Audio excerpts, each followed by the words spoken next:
Call the February 2nd, 2026 regular meeting to order. Please remove your hats. Stand for the Pledge of Allegiance. Pledge allegiance to the flag of the United States of America and to the republic for which stands one nation under God, indivisible, with liberty and justice for all. And I'm seeing no one from Ministerial Alliance, so Neil Coffey, would you come to the podium and do the honors, please?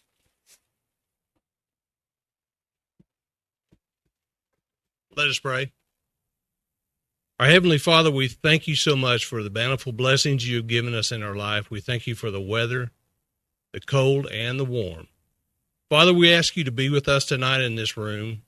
Give us the wisdom of Job as we go through this today, and help these commissioners listen to the public and come up with the answers that you would have them to have. Father, we give you all the praise and the glory. In Jesus' name we pray. Amen. Thank you.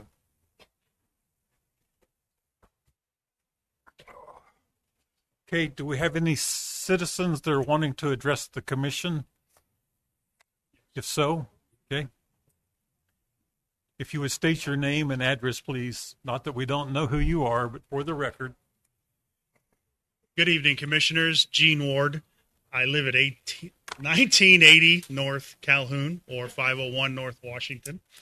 The reason I'm going to direct your attention to what I have to say today is at the department head meeting the other day, I made an announcement of awards that we gave to our people that work for us, and I thought you guys and the public should know also. So we handed out awards for Deputy of the Year, and that would be Clemente Torres. Clemente has done an amazing job arresting people that need to be arrested, serving papers that need to be served, and any direction we give him, he has never really argued with us and just taken care of business. So that's why he got it.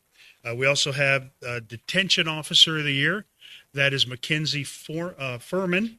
Mackenzie's been with us for, I think, 3 years. She has been promoted to a corporal, and she is an amazing officer also. So Mackenzie Furman, if I pronounce that wrong, I'm sorry. We have a Records Clerk Award that we gave to Olivia Ryan.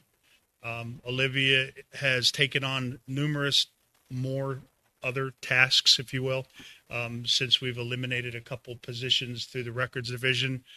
She takes care of things like registered offenders, and if you've ever spoken to some of those people, they're not very happy because they have to register, and she takes care of what needs to be taken care of from their people. And last but not least is our reserve deputy.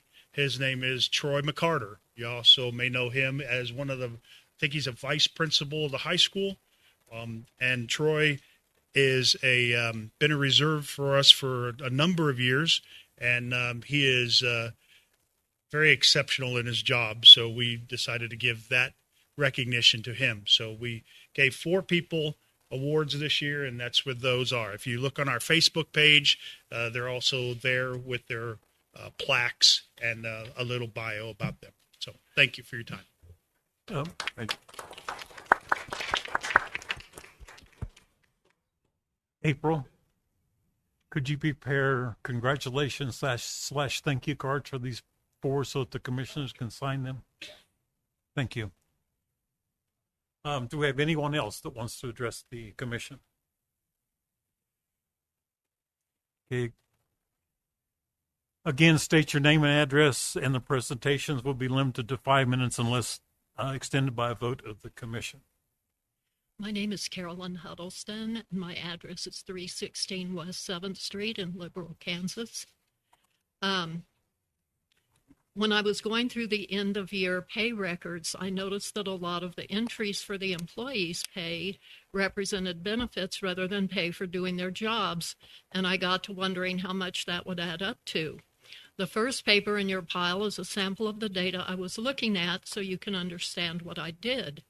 You can see there are entries like regular hourly pay, overtime pay, and pay for being on call. That's what the county paid this person to do his job. Next, I subtracted the total of those entries from the individual's total pay to get a number for the cash benefits received, which includes the holiday pay, PTO sellback, and a small bonus. At the end of the pay records for each department, there is a table like the one that you see in the bottom half of the sample page. It shows what the county paid for insurance and other benefits like CAPERS or KPNF, FICA, and workman's comp. I separated out the insurance cost from the rest of these benefits. Those categories appear in the next document by department, sorted from worst to best. For 9 departments, they paid more for benefits than they did for work. And you might note that even if we subtract $103,000 in bonuses from the benefits in 2025, the health department, which appears at the top of the pack, would still have paid more than $100,000 more for benefits than for wages. For the departments that had KPNF, I substituted CAPERS in the table at the very last page of this document so you can see how they would have stacked up against the other departments if that difference was taken out of the mix. I kept the data on the commissioners separate from full-time staff. You'll see that in a table on page 4 of this second document. Also there on page 4 is the data on part-time staff. Next, please flip to page 5 for the big summary table. With the only reimbursement being what employees pay for their insurance, which I estimated based on numbers April had given me in November, I asked her for an exact figure but have not yet received that. And from what was said earlier, I think this figure I have underestimates what they actually paid in by about $45,000. Anyway, the number that I got, I subtracted 517,000 something. I subtracted off, because that truly is something we should not be counting in the money that taxpayers were responsible for. This leaves a grand total of $8,796,970. This was the actual cost of benefits in 2025, taken direct off the pay records before reimbursement. For some departments, the county gets repaid what they spend on salaries and benefits from other funding sources. There are actually 52 employees in that group. Those departments are listed in the table at the very bottom of the pile if anyone wants to see what they were. In any case, after reimbursement, the total comes down to $6,319,283. This is the amount the county actually had to cover. I've included a couple of charts to show benefits paid in the 3 categories I was tracking. That is the cash benefits, insurance cost, and FICA CAPERS, etc., both before and after reimbursement. For the 2 categories, insurance and CAPERS, FICA, etc., I got a total of $5,028,963 after reimbursement, but the county just announced today that their total was $4,968,768, which is why I think that my number on what the employees paid in was $45,000, underestimating that amount. Anyway, that's the data that I have. And I think when you look at the amounts that really the taxpayer is paying before reimbursement, that this almost $9 million is a pretty astounding figure. So anyway, that's all I have. Any questions? Thank you. Nope. Thank you.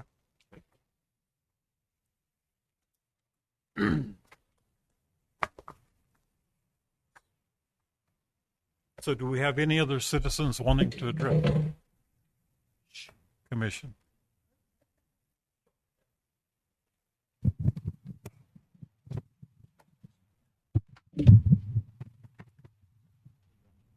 Oh, no problem. Thank you. Okay. Again, Evening, state your name and Commissioners. address. And, You bet. Ryan Martin. 5 minutes unless extended by a majority of the commission. Ryan Martin. My address is 7227 Heather Ridge Avenue. Thank you, commissioners. I'm one of many residents who are deeply concerned about the proposed wind turbines. I trust that you've had the opportunity to watch a video that I'd sent you with the Kansas State Senator Mike Thompson that I'd shared with you.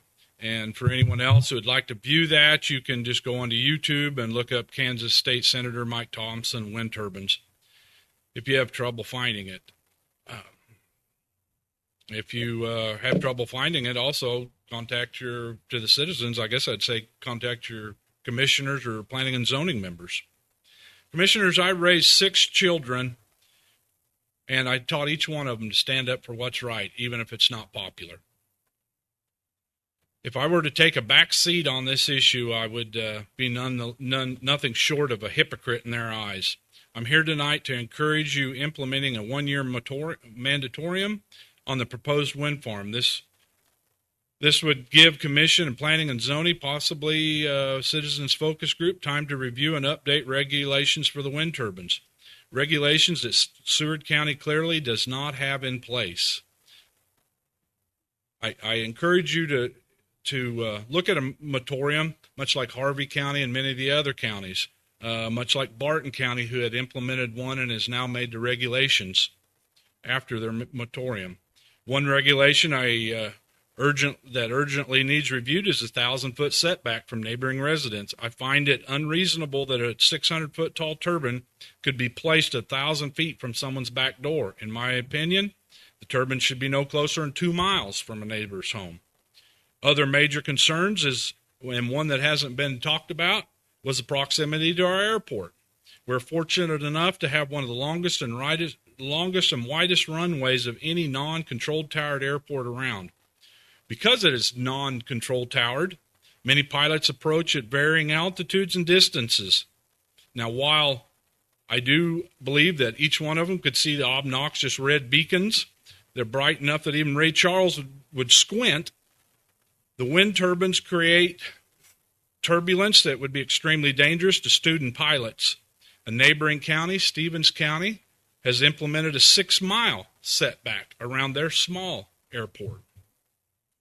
This issue is not about whether you're pro-wind farms or against wind farms.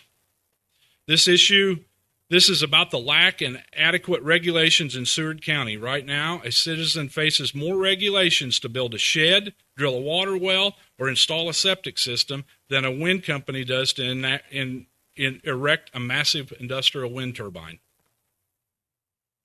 Wind developers entered this county quietly long before wind turbines were ever discussed in this room.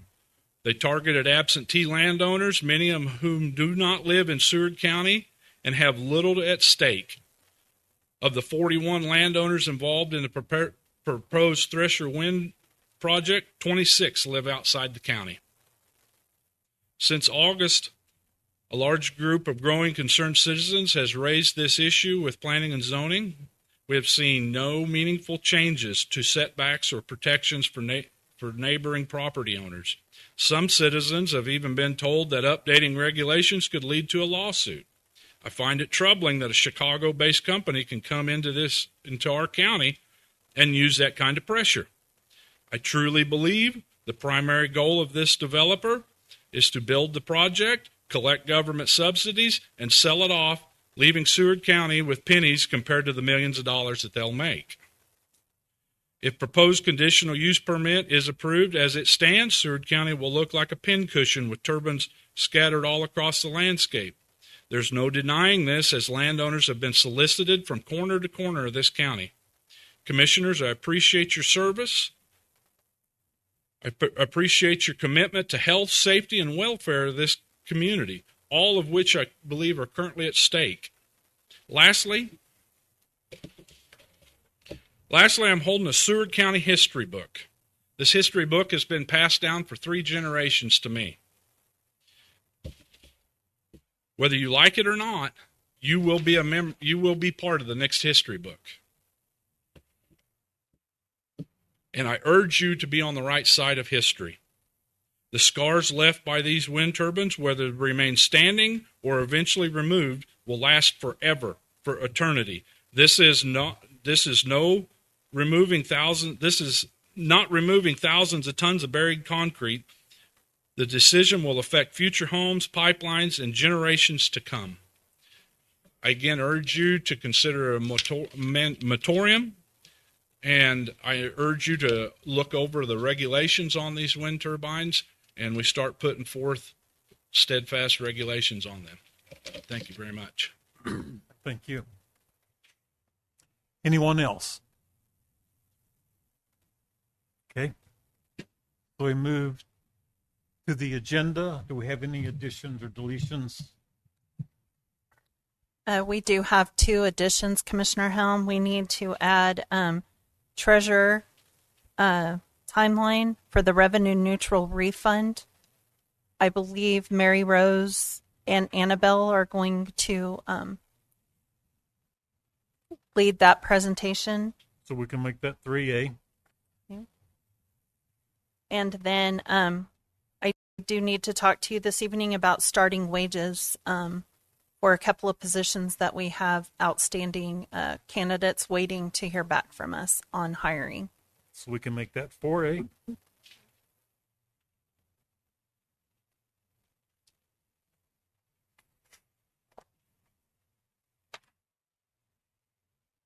Commissioner Helm, can you hear me? This is Forrest. Hang on. Okay. Have at it, Forrest. We kind of had you turned up a little high. Oh, I'm sorry. My wife says that all the time. Okay. No, April had sent me a question, and I just responded via text, and I'm not sure that she saw it. I know there was a question about continuing the budget work session. If you wanted to do that at the end of tonight's meeting, I think you're fine. Just add it as an agenda item to the meeting. Okay, so then we add item 15A is budget work session.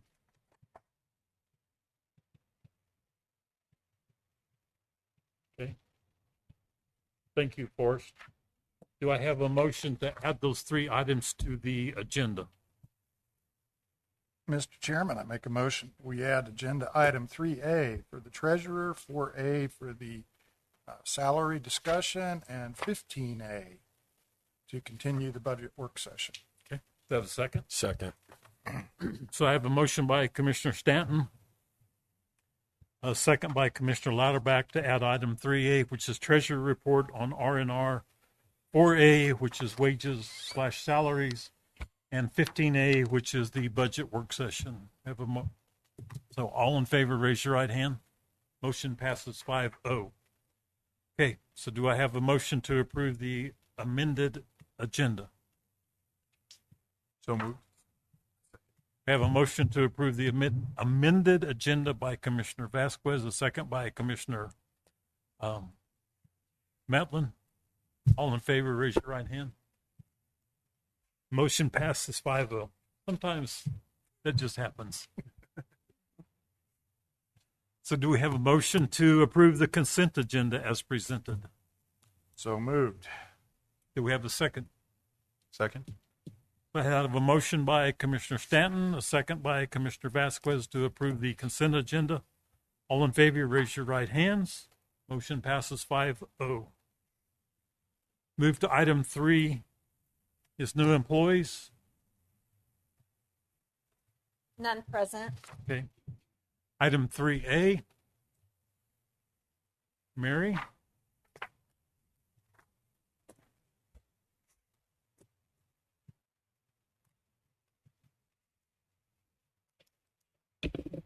Commissioners, thank you for adding us at the last minute.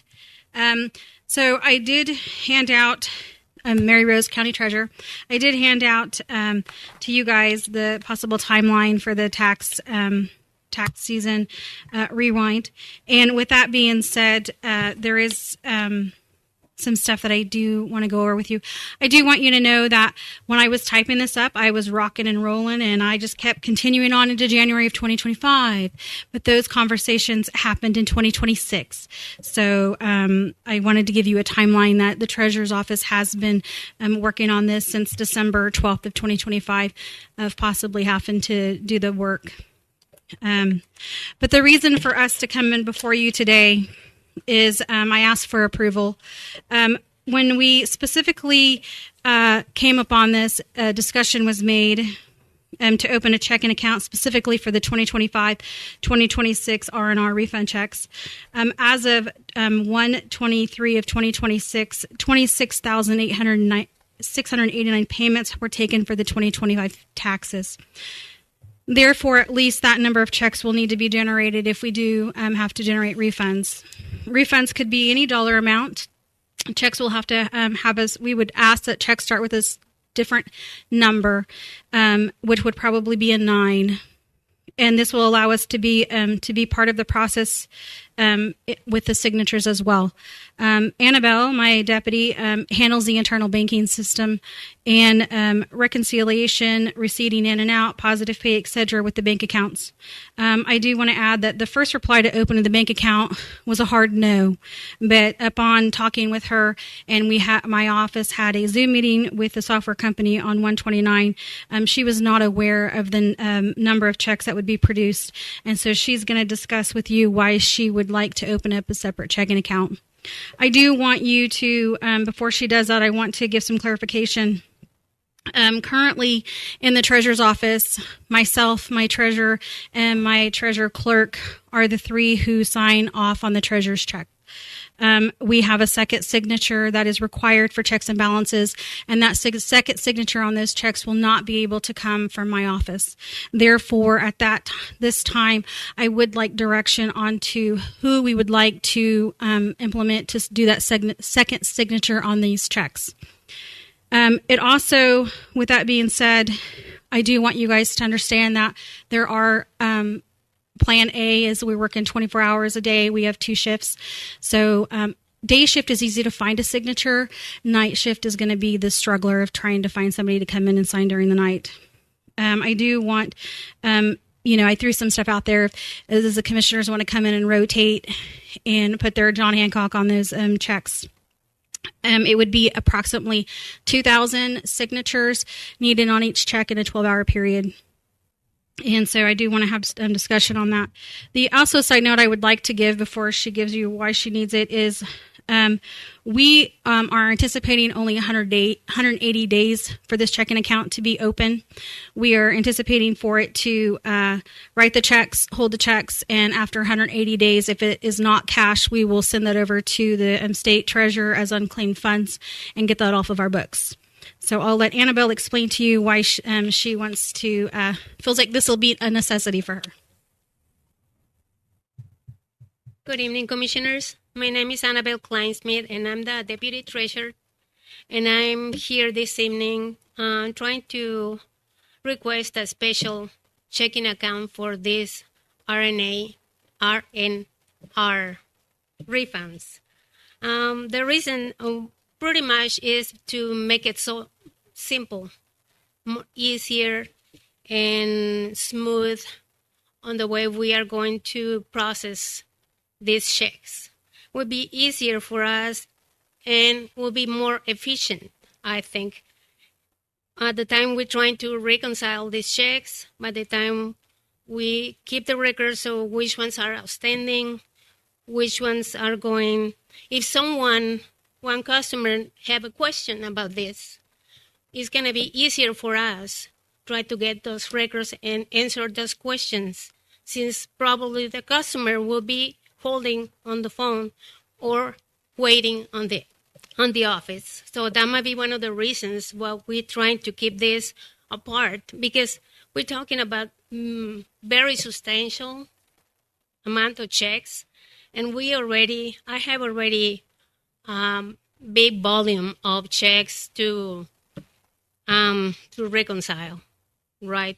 We're talking about payroll all together in one account, accounts payable, the direct deposits and wires. So just trying to keep it separate, and that way it will be more clear and easier to keep it a little bit more under control and be easier for me to reconcile at the moment. Does anybody have any questions for us? Oh, go ahead. Oh, I was just gonna ask. So it says that after 180 days, the account will be closed. What? I mean, I'm assuming everybody would cash it, but what happens if somebody just doesn't Like get Mary it? said, we the reason why we keeping this, let's assuming that we have that account open, that checking account, and then it's gonna be easier for us just to check what checks are outstanding, and the ones that are not cashed. We have 180 days. After that, we can put together all those outstanding checks and send them back to the unclaimed to the state, right? And it takes it off of our books, clears up our books. And so what happens is the taxpayer would get, and we do this now. It's nothing new. We just we would send it over to unclaimed funds to the Kansas State Treasurer so they could do a search and reclaim their money. And so that's just our procedure right now in the office with checks. And so we just want to make sure we keep on top of that because it keeps our books clean and straight.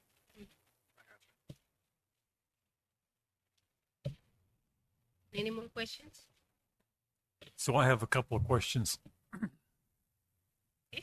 So rather than manual signatures on every check, why can't the checks be handled as the current vouchers checks, the general fund checks be handled? So treasurer's checks are a little bit different. They come directly from the treasurer's office, and it's my understanding, one, we still don't have the signatures perfected on the payables checks yet, and we've been sitting on that since December. The automatic signatures. Oh, we got those finished? Okay. So we have this done, but also for programming, I'm not sure that they can do that. I would suggest. We can definitely ask if we can Stacey, do that. You're an admin with CIC, correct? I don't know who April is, but yes, we can look into that for sure. I know they charged us $300 to do it for payables since we had to change signatures. So Right. I don't know what it would be, but we can certainly look into it. We can look into it, but I mean, we've never had signatures, generate on there. Right. But it is something that we can ask and see if it's something that's doable. So this checking account would be part of the general fund checking account so that all payments would come for the commission for approval. That's correct. You'd get it. So you could decide how you want that. You could either, it's going to be a refund on taxes. It's going to come out of the treasurers, but you're going to get a register of the refunds that's going to come out. So and it also it'll be broke down on the register of the fund. So we would see current tax refund and then interest refund that was given out for those checks. So we'll have a giant voucher run. Well, we could always do the last page. Yes. Okay. Number one. Number two, I think, again, we need to check with CIC. So rather than issuing checks to everyone, if people haven't paid their second half property taxes, why do we want to write a check to them and either get lost or whatever, and then they have to pay the full amount for their second half? So the conversation was that, one, we can't go in and apply their refund to their second half. Is that what you're asking? I'm just asking why we need to generate a check for a person that hasn't paid their second half taxes. So if it was a settlement or the customer to come in and tell us that's how they would want it, then we could do it. But the software company, one, cannot do that. And two, it's not an individual. It's a magnitude of people that we have to refund those checks to. And because it's a bunch of them, we can't change that to say, Joe wants his and Jane doesn't. It has to be across the board. So have we checked with CIC to see if that's possible? I did ask them, and they said that we had to issue refund checks, and it was going to be in the AAE part. I mean, I just think it's insane that we're going to write 20 or 30,000 checks that we shouldn't have to write. So Would that not also be part of the BOTA order? I mean, I don't know, but I think BOTA right, can we don't know what the specify BOTA order is yet, how but BOTA will order that. we could effectively be writing checks to people that may not pay their second half taxes. Now, I can say, talking with the software company, they are saying that possibly, let's say one person has several parcels under the same name ID, they are thinking it will group all those together. So onto one check. Right, but it's still going to be a huge magnitude of checks that we're going to be exchanging checks literally. I mean, we could be issuing checks to people that haven't paid their first half. Well, it won't issue a check if they haven't paid anything. A new statement is drawn up, so it's going to go in there and it's going to change that mill levy, and then a whole new tax roll will then be generated. And then when we go in there to do the process of what we call an AAE, which is an adjustment to their taxes, it will produce a new statement for them as well with their check and the change order. There will be a group of ones that we can just select all, which is just the amended tax bill. Those are the ones that have not paid anything. Well, I just think that we need to, depending on the BOTA ruling on how we do the refunds, that we need to take a very, very, very serious look at being able to issue a credit against their second half as opposed to a check. That's my opinion. It may not be everybody's opinion, but that's my opinion, and my opinion only. So, anyone else have any other questions? Do we know who we want to put on that checking account? I think we need to seriously look at, we're talking, whether it be you, me, or anybody signing. Well, it doesn't matter who gets printed on it. 40,000 checks. Why we can't see if we can't get it done, much like's done on our current general fund checks. Well, because they're totally different programs. It won't talk like that. And that was the issue we had. With CIC so when we first set up with CIC, and we had the whole thing with the checks, the payables checks, the payroll checks, and the county treasurer's checks, there was a whole issue with trying to get that fixed. And they did fix it, and it was because we use different checks in different departments that they were having issues with. So, but the checks aren't being issued yet. We have a certain time frame. Why can't we check with CIC to see if it can be done? You're asking to run it through payables? Or you're asking to run it? I'm asking for the signature as it is applied, the same. Oh, we can, and we were going to check with that, yes. But it doesn't matter who is on there to run it through the computer system. We still have to have that person acknowledgeable and able to do it through the banking system. Why don't you add all of the commissioners? And we can do that. But from my perspective, I don't want to have to sit down. I'm sure I'm speaking for the other five. They don't want to sit down and sign 2,000 checks a night. We each do it one at a time over 5. I mean, it's just, my hand will give out. So I'm not sure why we can't check so that the signature's done just like our payables checks, where the signature is applied to the check. And we can check that. Okay. Stacia, you understand what I'm looking for too? Yes, I do. Okay. Let's check on that sooner than later. Because I'm looking at you two. You don't want to sign 2,000 checks a day either.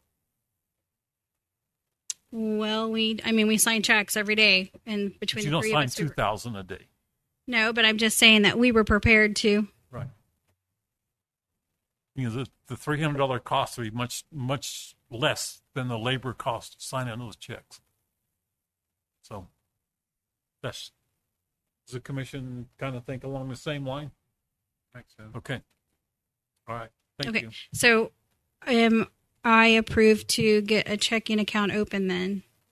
I guess probably need to make a motion. I need to- yeah. Do we need to have a Action motion to on set that. up a So if you separate? make it a separate checking account, how can it go through our general fund accounting system? It's going to be still going through the treasurer's account, but it's just going to be Gotcha. yeah. You need a Stacy, motion, how does Steve? how does the motion need to read then? Basically, that you approve for the county treasurer to set up a separate checking account for the R&R refunds. And it will close within 180 days after the last check is written. Okay, do we have a motion for that? Mr. Chairman, I'll make a motion that we allow the treasurer to open a special checking account for the purpose of R&R refund checks. The account to remain open only 180 days after the last check is issued. Do we have a second? I second. So we have a motion by Commissioner Stanton, a second by Commissioner Matlin to allow the treasurer to open a separate checking account only for R&R repayments and to be closed after 180 days after the last check is written. All in favor, raise your right hand. Motion passes 5-0. Thank you. Great. Thank you, guys.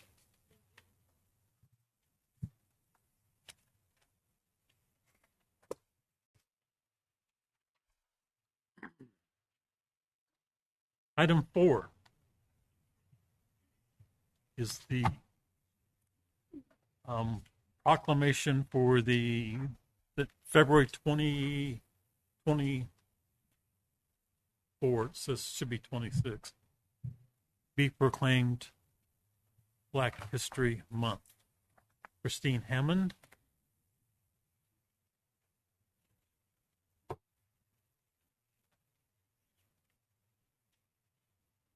Okay, I'll read the proclamation if that's okay. Oh, thank you very much. I'm not a very good Evening. reader, but How are you all? we'll stumble through it. Okay. Proclamation to the people of Seward County, Kansas, greetings. Whereas Black History Month is an opportunity to share the historical and present contributions of African Americans, and whereas during Black History Month we celebrate the many achievements and contributions made by African Americans to our economic, cultural, spiritual, and political development, and whereas Black History Month began as Negro History Week in February of 1926 in the United States as a supplement to the school curriculum through the work of African American scholar Dr. Carter G. Woodson, wherein his aim was to encourage a greater awareness and understanding of the African experience. Whereas later in the 1960s, the week expanded into Black History Month to commemorate through community activities a more balanced and accurate picture of Black history, and is celebrated yearly during the entire month of February, as it coincides with the birthdays of the great Black leader Frederick Douglass, February 15th, and Abraham Lincoln, February 12th. And whereas the state of Kansas recognizes the significant contributions and huge advances African Americans have made and continue to make in the state of Kansas and the world in such areas as education, medicine, art, culture, public service, economic and development, politics, and human rights. We see the greatness of America in those who have risen above injustice and enriched our society.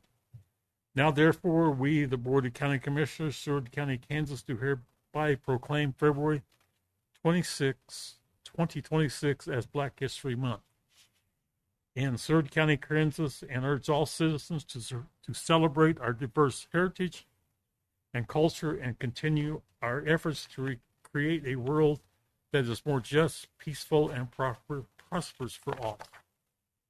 So if you guys would make this proclaim February 26th as Black History Month and allow me to sign this document. Do you have a motion?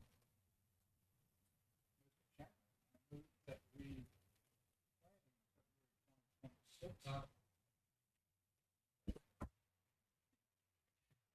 Chairman, I move that we proclaim February 2026 as Black History Month in Seward County, Kansas, and invite you to the authority to sign the proclamation on behalf of Seward County. Do we have a second? I will. So we have a motion by Commissioner Stanton, a second by Commissioner Metlin to proclaim February 2026 as Black History Month and sign the proclamation. All in favor, raise your right hand. Motion passes 5-0. You have the proclamation. I don't. No, Thank you. Dacia does. So now we've done that. Would you like to say something? Yes, I would like to take this opportunity to say welcome to all of you, to our commissioners. I haven't met you before. I think, and I hope you have a calendar of our events in your folders. Please find the time and feel free to come and join all of us when we celebrate Black History Month. It means a lot to me, and it means a lot to Seward County also. So all of you are welcome to all of our events. Our scholarship banquet is on the 21st.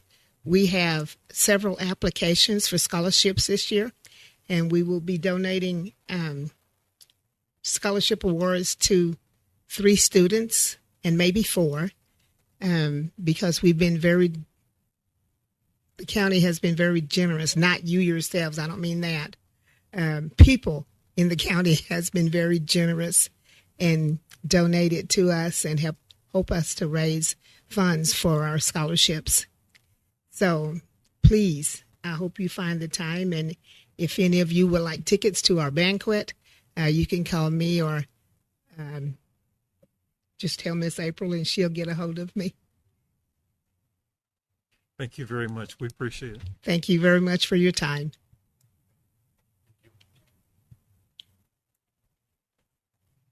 Item 4A is wages, salaries. April.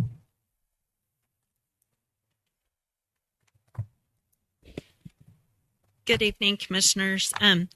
We did table the item until your next meeting in February as far as amending the resolution, but I did tell you that we would bring back any wage questions or decisions to the Board of County Commissioners. We are, as of this month, 4 people short in the landfill, and I know of 2 positions in Road and Bridge. They have already lost some candidates waiting on, we interviewed, but then we're waiting on a starting wage, and they have been able to find work elsewhere. So I'm coming to you this evening, even though you have not passed a new resolution, to ask you if you could go ahead and approve the starting wage for landfill and Road and Bridge equipment operators. We currently have been starting them at $18 an hour. That wage was determined by the commission and action taken in November of 2022 to raise those wages to $18 an hour. So, excuse me, do we have a motion to change or to approve the starting wage for equipment operators? Well, I want to try to make one big motion. Oh, okay. I'm sorry. For Road and Bridge, landfill, those departments of $18 an hour until we pass the resolution. That way, if people come up in the next 2 weeks, then you don't have to come back. Thank you. Do we have a motion along that line, or anybody got questions, comments? Are these positions that remain at $18 an hour? Yes. So no probationary periods? No. We agreed that no wages would be changed without coming to the commissioners.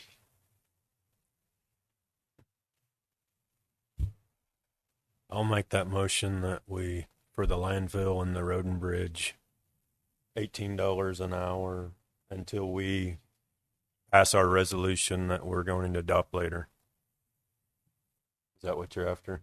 And it might be technical, but can we add waste hall to that too? And waste hall. I'll second his motion. Okay, I have a motion by Commissioner Lauterbach, a second by Commissioner Stanton to set the starting wage at the Road and Bridge, landfill, and waste hall for $18 an hour until the resolution 2026, or till the pending resolution is brought back for commission approval. Okay, all in favor, raise your right hand. Motion passes 5-0. Thank you, Commissioners. Thank you. Okay. Item 5 is event center booking fee. Way too much paperwork. Steve, would you like me to go over what Iro and we were kind of made a subcommittee to work on this and what we had offered? Okay. So,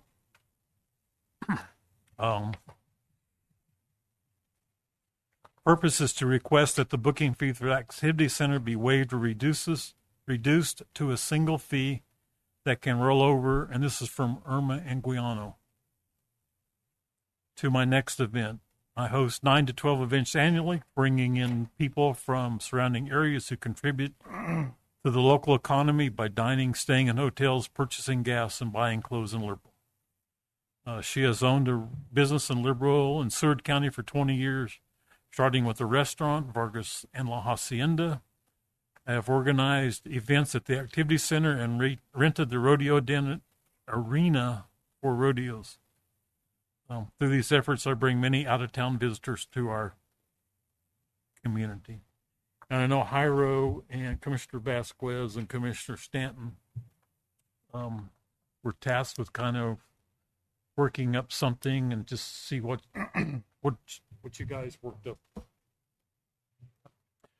What we had proposed, not just for the person before us, but for anyone booking the center, our idea was to come up with something that would afford some discount for someone offering multiple or desiring to do multiple bookings. Given that oftentimes people aren't willing to commit X number of months out, the proposal we came up with was on every fourth event, the booking fee, which is the akin to a deposit, but would be reduced by half to $12.50. And then the rental rate, which is the other part of the event cost, would also be reduced. I'm sorry, it would be, is that right, Jairo? It's been, I've slept since then. I'm sorry, I said that wrong, Steve. That we were going to waive it on the fourth event, the booking fee. So that would be $2,500 discount there, plus another $2,500 discount on the balance of the booking fees. So every fourth event, there would be a $5,000 discount total maximum. So the booking fee would be waived. This is your proposal, and $2,500 of the. Yes, on the fourth event. And that would, after the fourth event, if they continue booking, they'd start over again, 1, 2, and on the 3, and on the fourth event, they would be able to secure the same discount a second time.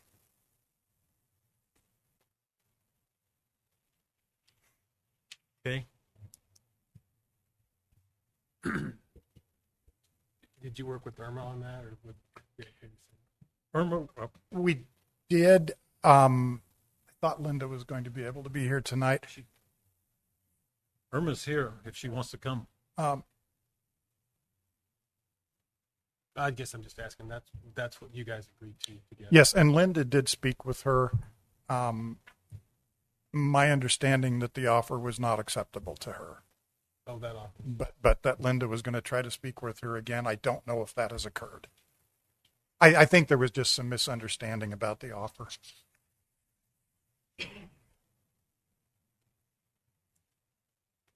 Did that cover it, Jairo? I believe so. I'm so sorry. It's already been a couple days and it's been really busy this weekend. I'm sorry. But I think so. Pretty much that. And then, yes, like you said, it would start again, and then on the fourth, it would just continue. So the discount only applies to every fourth event. Correct. Yeah. Yes. If I may, I just spoke to it. The lady that is proposing this, she said she will talk to her daughter, and then she will get back with Linda if she agrees with this or not. Is there kind of any negotiation that she would like to do right now? Is there like a number that she would be interested in talking about right now? If we're kind of heading in the right direction, or if it's something. Simon's doing an amazing job in Turkey.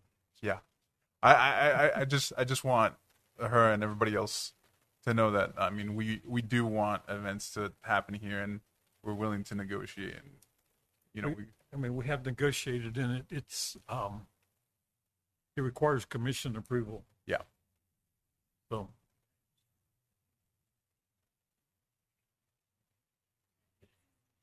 Es que yo lo que les había dicho, que estoy dispuesta a dar los 2,500 y que se vayan rolando. So ¿Cuál es la diferencia? what she would like to propose is to pay the $2,500 deposit and just have it roll over each month, if at all possible.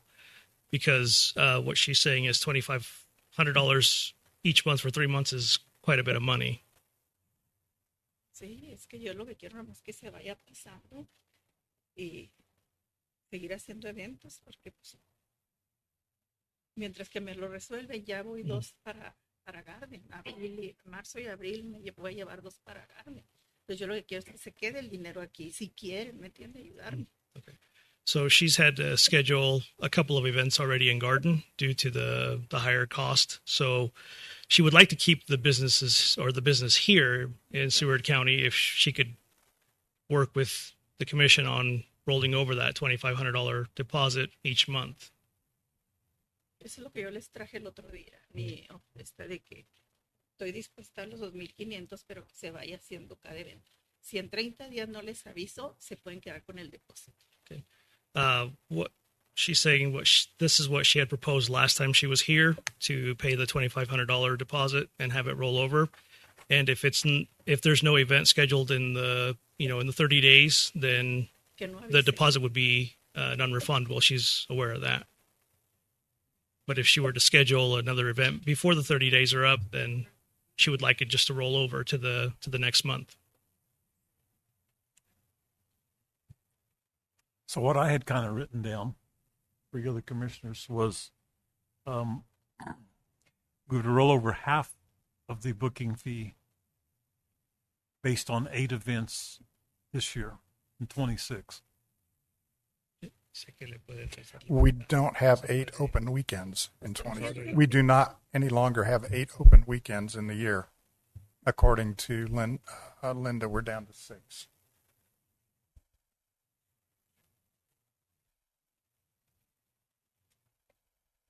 So it's up to the commission. What's y'all's take? Because if that's the case, based on you guys' suggestion, then that wouldn't happen either, because there's only. Well, there's six open weekends she could do 4 events, and ours isn't contingent on it being in the same year. It's just. She was contingent on 30 days. That's not. She's not going to get, if there's only 6 days left, there's not going to be too many 30-day windows in there, I don't suppose. That makes sense? Right. And just because we have 6 open weekends doesn't mean that will coincide with her 6. Right, or the bands she can book. Weekends. Yes.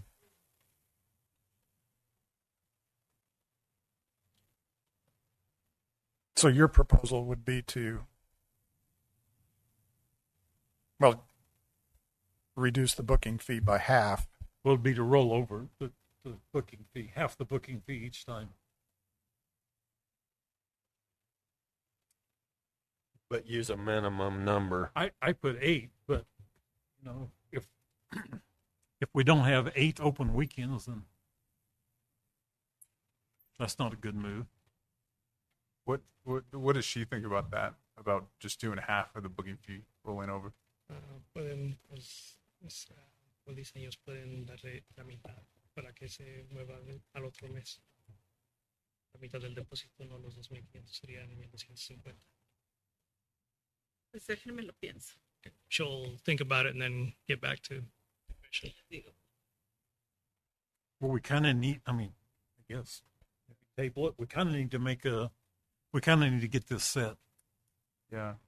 I think Linda was looking for just regardless of this situation, established policy that she can go with. Yeah. For other people as well. Right, for multiple weekends. Right. But, so, How would half and 4 seems fair to me? Oh. In a year's time, pay it half rolls over. if you do it the Minimum of fourth, 4. every, my proposal, their proposal is the same amount. Right? So, can we do 2? And this is the option? Like 2 and then a discount? Like No, like, can we do both, give them both options? Oh, yeah, I think that wouldn't be bad, just having multiple options. So we can have what Todd and I had talked about, what you had talked about, and then maybe a third option? Or is that too many? I think we get it too complicated with 3. It's the same money you're saying. That makes sense. Yeah. And then we can revisit it later on because we might change it for 27 because 27 is probably not booked up yet. But you would probably want to start booking 27 soon, wouldn't you? ¿Va a querer programar el año 2027 pronto? Es que yo empiezo a programar, por ejemplo, en octubre, tenía que haber programado en octubre para el 26, porque tenemos que agarrar tiempo. Me voy a las juntas a Las Vegas cada 3 meses. Okay. Yeah, she said that she would need to book for 2027 pretty much either this month or next month for next year. So, I thought you said October. No, octubre empiezo yo a programar para el siguiente año con tiempo. Yeah. So in October, she would start scheduling for 2027 already. Y ahorita como me estoy esperando, por eso me tengo que ir, por eso necesito saber para empezar a programar aquí. Okay, yeah, so she's just waiting to schedule events for 2026. So what she's waiting on is the fee schedule. So could she have 4 events provided the dates were agreeable for 26? Puede programar 4 eventos este año. Es lo que estoy tratando ahorita de hablar con los varios promotores. Okay. Pero sí puede. Sí, se ve que sí, se yeah, bajan, she could. sí. Okay, so you guys, are you guys good with making a motion? April has. Oh, I'm sorry, April. Well, I was just curious. Do you know if she has booked any dates or asked them to hold any of the dates that Linda and them were saying the weekends? Tentativamente las fechas con ellos o con Linda. Tengo nomás la de abril, porque estaba esperando que me resolvían. Entonces yo puedo, si se arregla todo, puedo programar con Linda qué fechas tiene abierto el salón. She did have a contingent April date, and she had spoken with Linda about it, but she could schedule more if, ¿Qué es lo que tiene abierto? she can talk to Linda and see what's open. I was just curious if maybe, because Linda verified there's only 6 dates, I didn't know if Irma had already scheduled some of those dates. So have you scheduled your dates with Linda already? She scheduled the April one. That's it? That's it for now. Okay. Okay. Okay, so what do you want to do?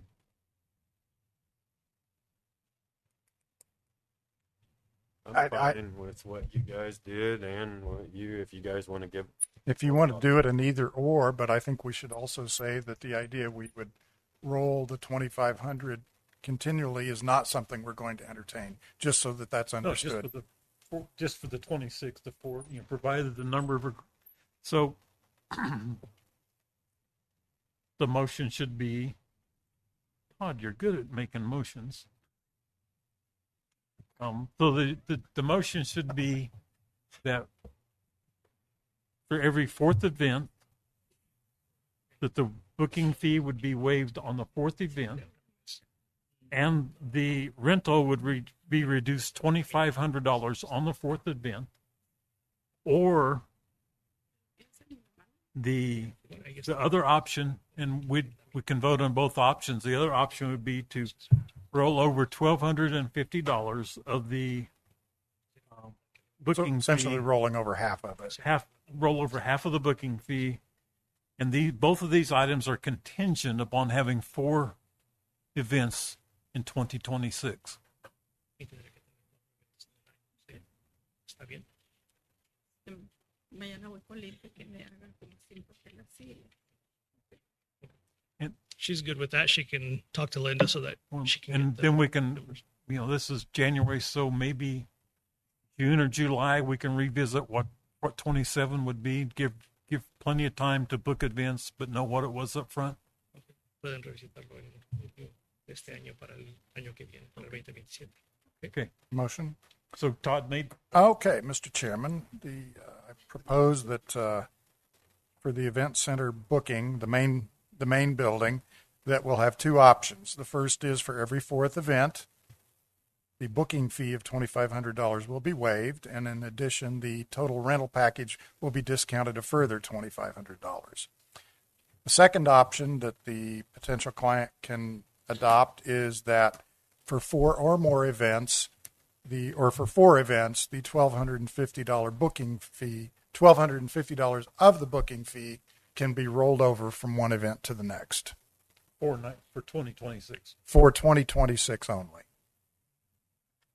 Do we have a second? Second. Have a second by Commissioner Vasquez. So we have a motion by Commissioner Stanton, a second by Commissioner Vasquez to amend the rental agreement for the activity center only for the remainder of 2026. So it's either 2 options. Every fourth event, the booking fee would be waived, and the rental fee would be reduced by $2,500. Or at the option of the person renting the establishment, $1,250 or half of the booking fee would be rolled over, provided they had 4 events in 26. Okay. All in favor? Raise your right hand. Motion passes 5-0. Thank you. Thank you.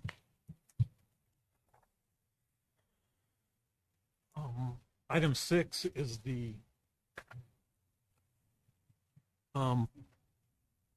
fiscal year 2027 comprehensive plan grant application. This is to review and approve the Cimarron Basin Community Corrections fiscal year 2027 comprehensive plan grant application, narrative and budget documentation prior to submission to the Kansas Department of Corrections. There's no financial impact on Seward County or throughout the 26th Judicial District. CBCC reimburse 100% of all operational expenses. It's been approved by the director, agency director, and Community Corrections Advisory Board chairperson. Additionally, the plan has been submitted to all outlying communities served in the 26th Judicial District and is pending approval.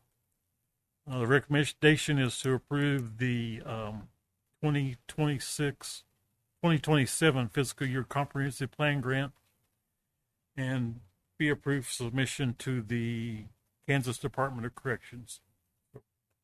The motion would be to approve that and allow the chairman to sign that document.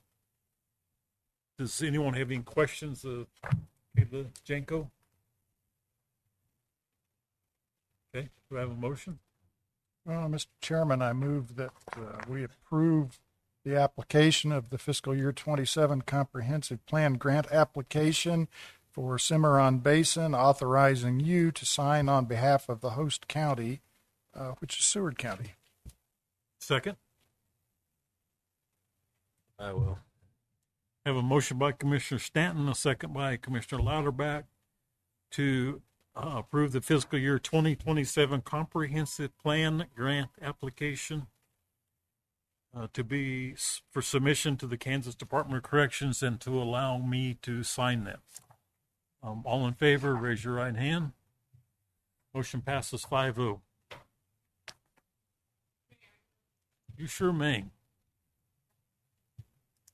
I have my pen ready.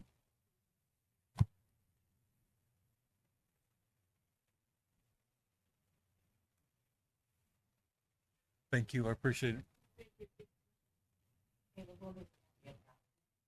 Okay, item 7 is the noxious weed 2025 eradication report. This is a progress report on the eradication of noxious weeds in Seward County for 2025.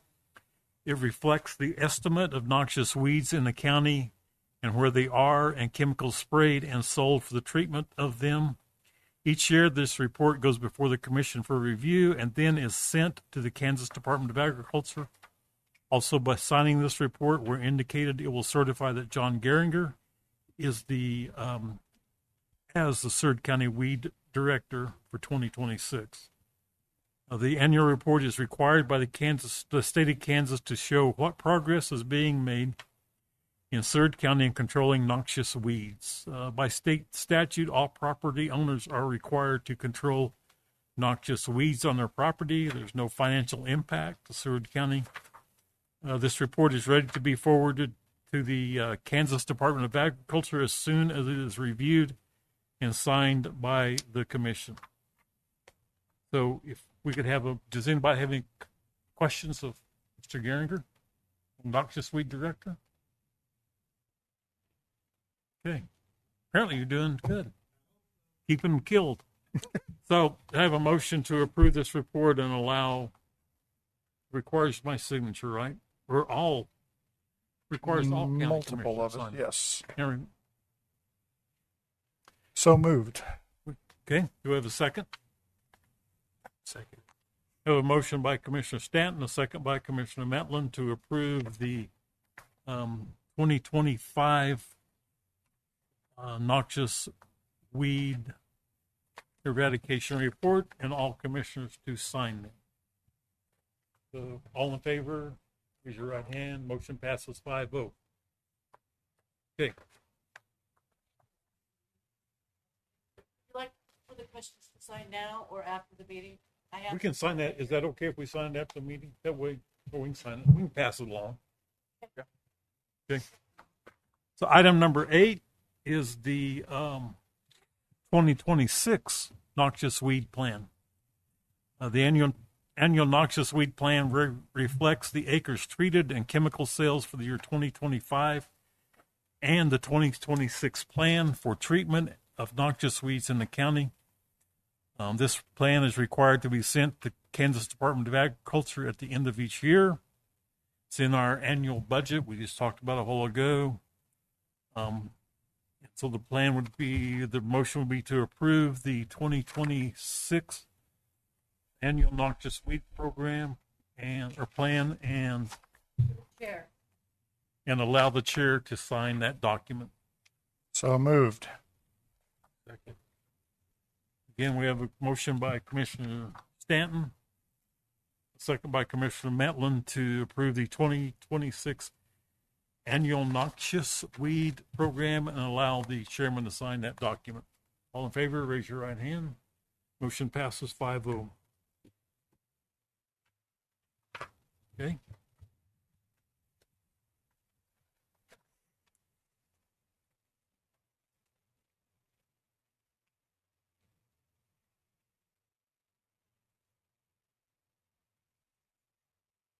Okay, sorry. Item 10 is the firewall upgrade. We have one more. I just did mine. There's a third. Skipped over there's one on a third sorry. weed. John, it's you again. You're like 3 times tonight. Right, that's what they say.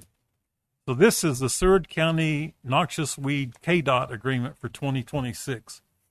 Now, this is the annual agreement between KDOT and Seward County to have our noxious weed department spray along state highway right-of-ways to control noxious weeds along the state highways in our county to control the spread of noxious weeds.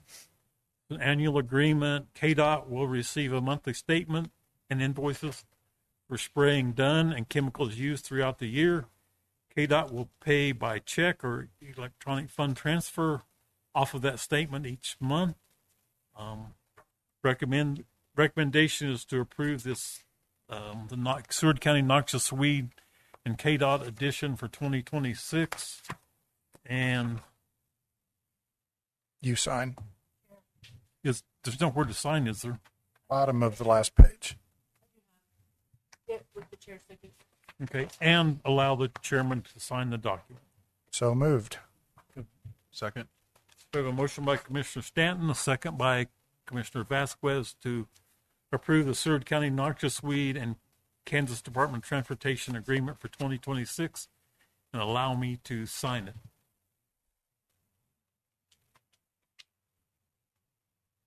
Vote. Vote. Oh. Vote. I'm still mad I skipped over 9. All in favor, raise your right hand. Motion passes 5-0. Thank you, Commissioner. Okay. Commission signature, right. Okay. Right here. Oh, it says titles. That's what I didn't know. Thank you. Okay, so we'll go to item 10 now, which is firewall upgrade. It's to replace / upgrade 3 sonic wall firewalls at the admin building, landfill, and event center. The 2 sonic wall TZ350s at the landfill and event center have reached end of support status and need to be replaced this year.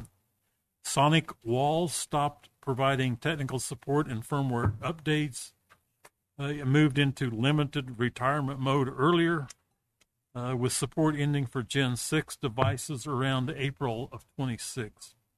So customers should have already upgraded, or planned for replacement to maintain security.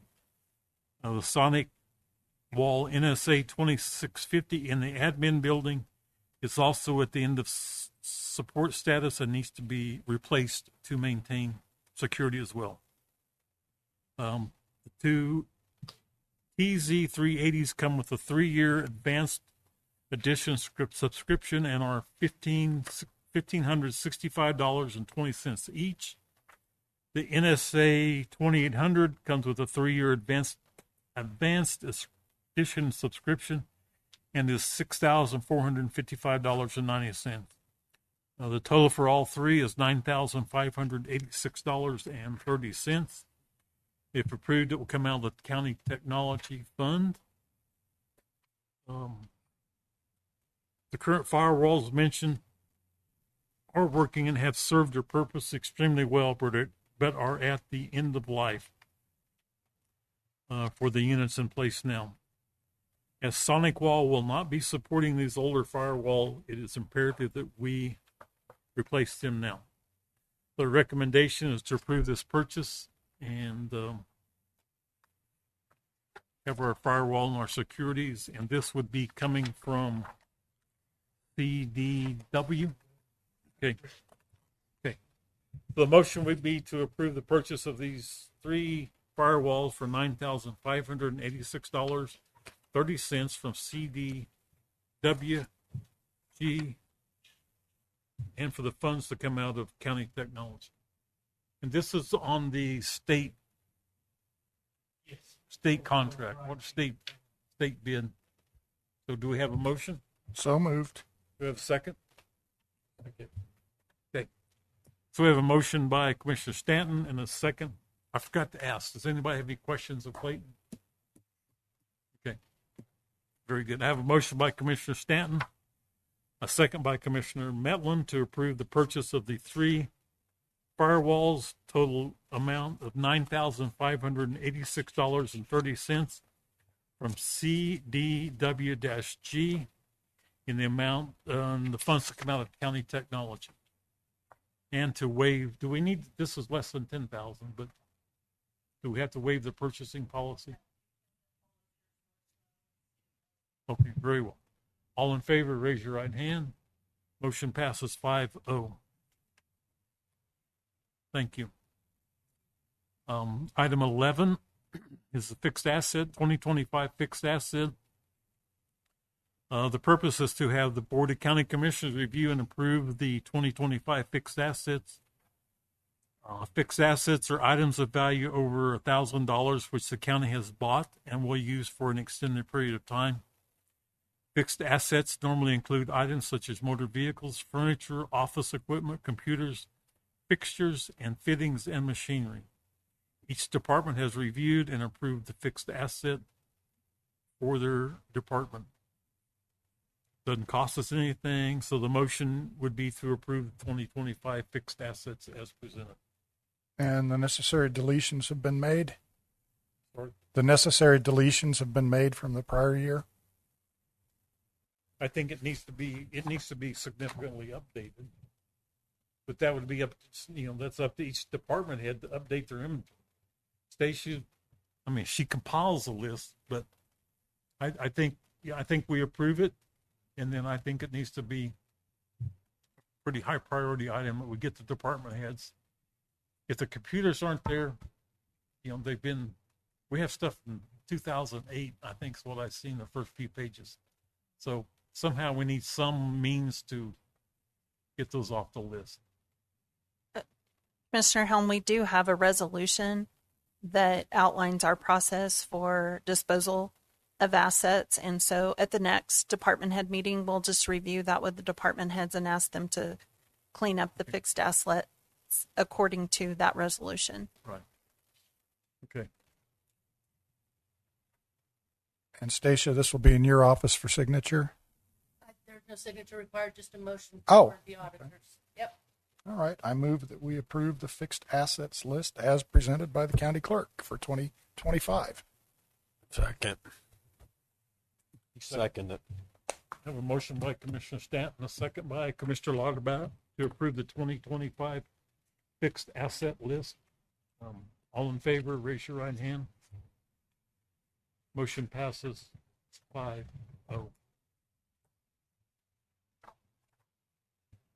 I have so much paperwork. I've picked out the agenda page. So what's the next agenda item? Sorry. Legal executive. Okay, so correct. So do we have any executive session? We do have a legal executive session this evening with appraiser Angela Eichmann. Okay. How long do we need? 15? And John, if you could please include myself, Forrest Rhodes, our attorney, and Brock Feiner. Yes. Okay. I move to recess into executive session for consultation with our attorney, which would be deemed privilege in the attorney-client relationship under KSA 75-4319B2 for 15 minutes, to include Angela, Forrest, April, Brock, and all the commissioners. Yes. Can you specify Angela Eichmann, since we now have more than one Angela? Angela Eichmann.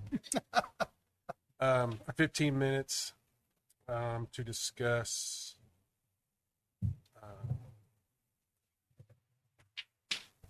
raising. Or possible litigation. Possible litigation. And okay, we'll be back in 15 minutes. 7:04 to give us a minute to get in there. 7:04. So we have a motion to go into executive session for 15 minutes pending legal. Do we have a second? Second by Commissioner Vasquez. All in favor, raise your right hand. Motion passes 5-0. We'll be back at 7:04.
Okay, we're back out of executive session and there's no action taken as a result of the executive session.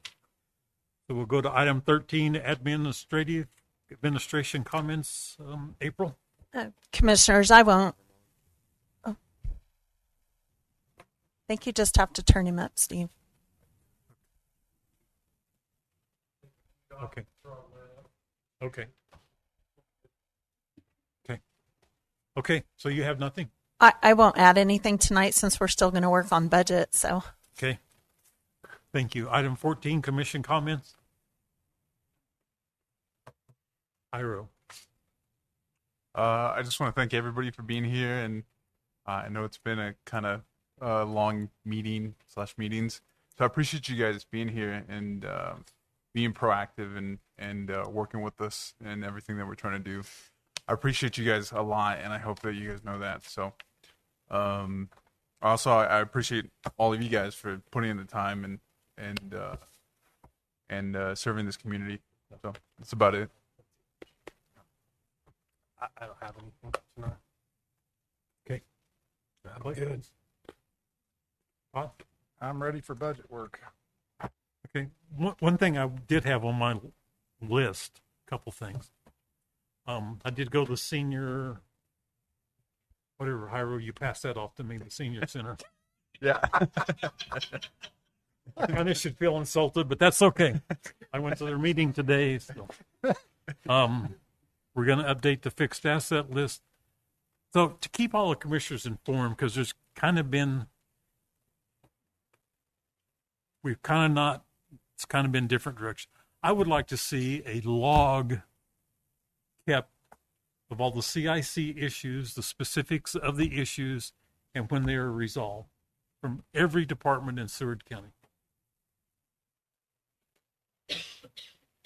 So that saves the, I wrote down he said, she said, but that's what we would say in my realm. So,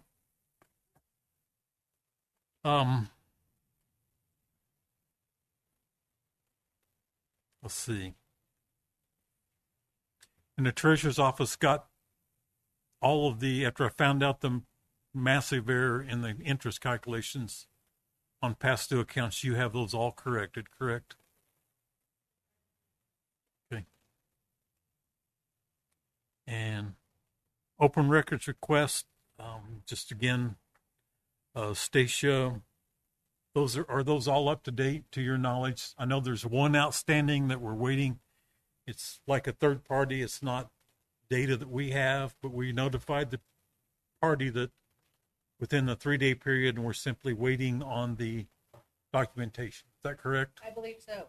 Okay. So that is correct. The other one, I have got a couple of text messages from Miss Huddleston on information that I've provided, but then she's asked for some clarification on those, and then also requested that the reports be put into Excel, if at all possible. There are some reports on our CIC system that you can export to Excel. Some of them, it's only a PDF or a XDS file. XDS, and so I'm not able to export every report that we have available to us to Excel. We can only provide the reports in the format that our system spits Correct. out. Okay. Just wanted to make sure we were current on all of those. Yeah. Okay. Other than that, we're good. Suggestion cards? None. We have a motion. Oh, no. We can just go straight into, sorry. Okay, so we can go back to the work session on the budget. See where we're at on that. We had 15 minutes a while ago. No, that was earlier, wasn't it? Let's adjourn. He's on that wall. Okay, we'll adjourn for 10 minutes. We'll resume at 7:20. We'll recess. I'm sorry.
We're back in the work session where we left off at.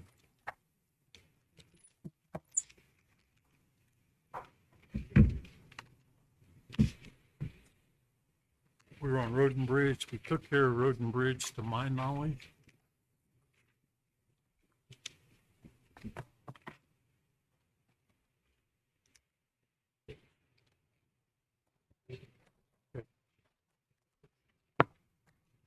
We took care of Road and Bridge.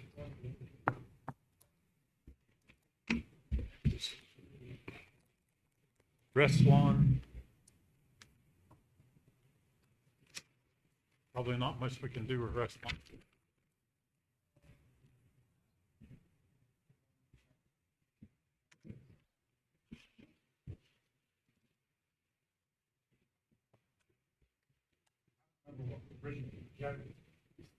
Don't remember what was originally projected, but I think you could safely put the revenue at 15,000. What is the revenue for? Let me get there. 17, just a little over 17 and 24. I don't have the actual.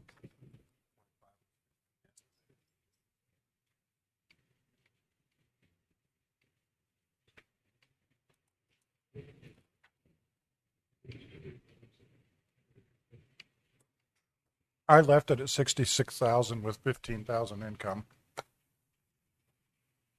What's it show? What was last year's income? That's what it. That number I don't have on my screen. I'm trying to pull it up.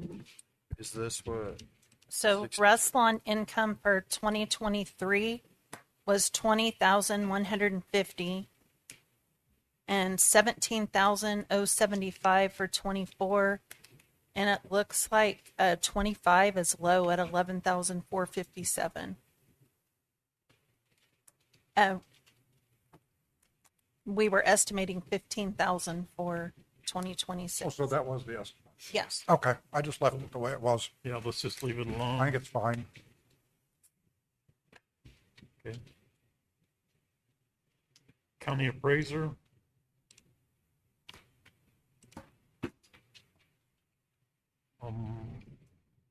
The only revenue that the county appraiser brings in is just for website parcel searches. Right.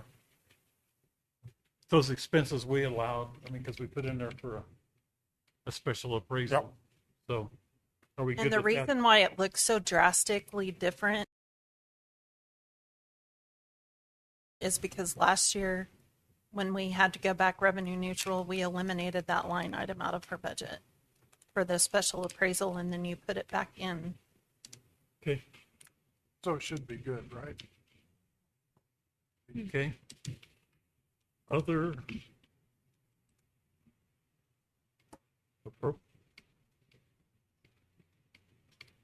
I'm sorry, Steve, I missed what you said.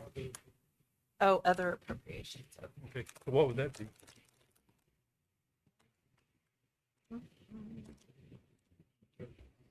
So you've got multiple there. Kansas Small Business Development, which I think we had zeroed. We did. The fair, if we do to them what we've done to everybody else, there would be a 10% decrease on the fair to do what we did to the other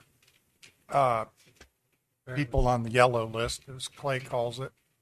And then the only other one that was still being funded this year, I think, was the Western Kansas Child, whatever that last word is. Advocacy. I mean, that one, just because we did all the others, I gave both the fair and the advocacy a 10% haircut. So if we went under the other appropriations and we took 10% off of that, the 250. Well, you have the 360 energy project under that. Yeah. Right, and that's a fixed That's a number. payment. We can't change that. Yeah. What's that? The 360 energy payoff. Oh, okay. So that one we have to leave as is. So under other, 202, 50,000, and 5,000. So it'd be 5,500 less total under other 5,500. appropriations. okay. Employee benefits, we've already addressed. Admin, I think we'd reduce that back down to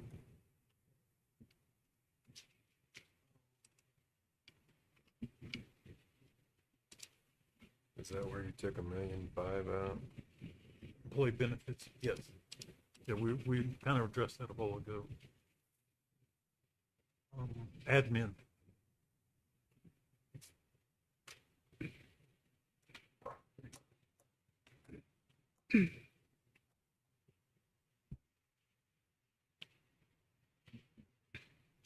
Well, I've proposed eliminating one position. Okay.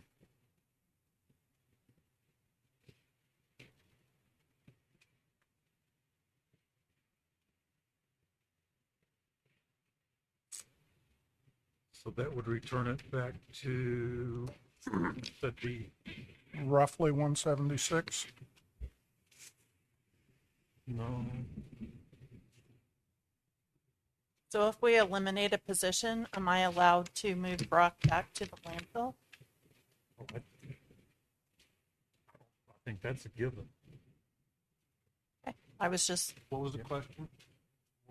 If we eliminate the county, assistant county, then we brought back to the landfill. Landfill waste hauler. Just net the same. Well, no, because landfill pays for itself.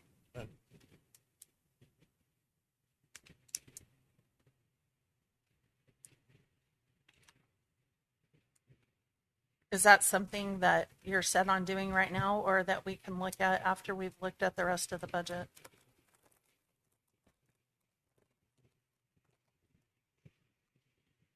We can look at it after, but we're running out of spaces and still got a lot of.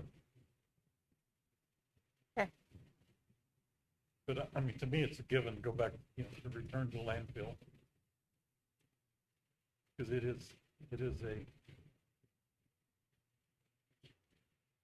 again, it pays its way, it's profitable.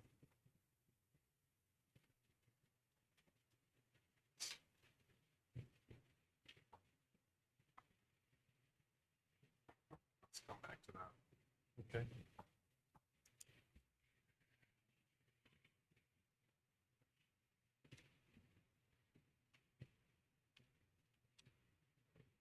COMM, Brock.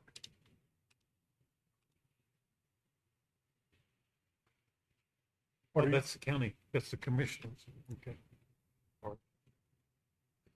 And we have, we've reduced that down because it's staying the same, I guess.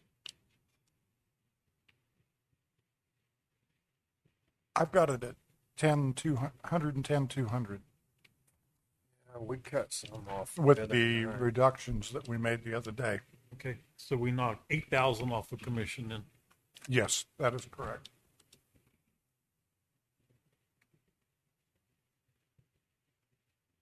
Okay. County building. Is that building maintenance? No, county building is your capital improvements for your county building projects. Building maintenance is under maintenance. Like if we had to replace again, a roof. I don't know where I have that. I'm sorry. I need a laptop screen for time of this big guy. Right. I understand. So in Oh, I county got it. building, County building. in Got county it. building, you guys have a resolution that when I say you guys, commission has a resolution that they put 1 mil into county building each year. This looks like it's,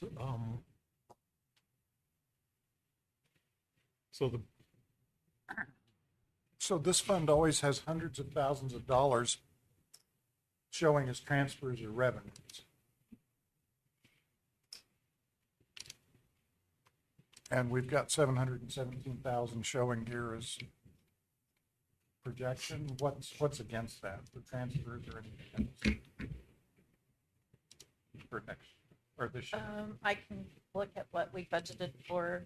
You do have a cash balance at the end of 25 of 479,885 in that fund. And Is that a restricted fund? Well, it is a levy fund, so is this, wouldn't it be restricted? yes, it is restricted. And if they weren't going to transfer a mill, I think they would have to rescind their resolution. Because It's it's by, up to amount, not to exceed. But they can go as low as they want. They just okay, can't exceed that okay. amount. I don't have that resolution. And we've got 400 and change in cash. You have, what are you? Oh, you have 479,885 in there as of the end of 25. But that is being counted as part of our cash roll. No. Or not? It's not. Okay. How much was it? Can you So repeat then that we one more would time? have 277 to that. About 270 per mill that. You don't have to. No, I'm, But you could spend your rollover if you want to. we put half a mill or 135 and then cut 135. Well, you've got a total projected expenditure of 717.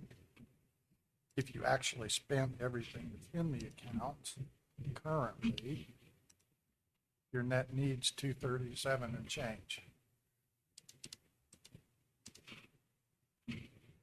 Did that make no sense? No. Okay. Projected expenditures 717,458. There's cash in the account for 479,885. That leaves a net need for taxes of 237,573. So you could put in a fraction of your mill. But a mill's 270, so it's almost a mill. So I never did hear, what's this account doing? Building. Maintenance or what? No, it, Building remodel. like if you had a roof replacement, if you had a, for instance, It's like maintenance. Well, like Not the way we do it. like an air conditioner replacement. Our insurance, what's the, our insurance doesn't, I mean, especially with roofs now but with even if we had depreciation. insurance, what's our deductible's quite high, isn't it? Yes. I don't know the exact amount, but yes, on the roofs. If you put in a mill or close to a mill, you've got your budget covered. Yeah. Well, we wouldn't put over a mill, Right. but I was going to tell you, you guys only approved 35,000 for 26. You were given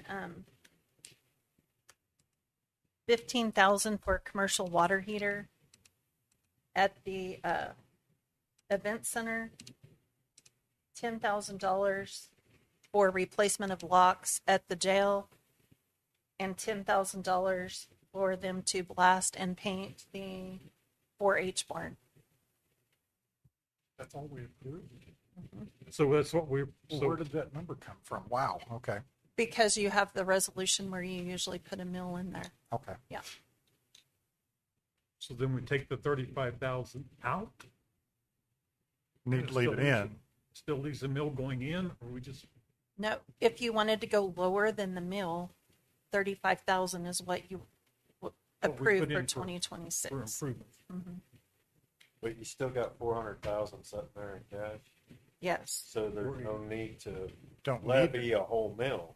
No, there isn't. That would be the savings, right? Yeah.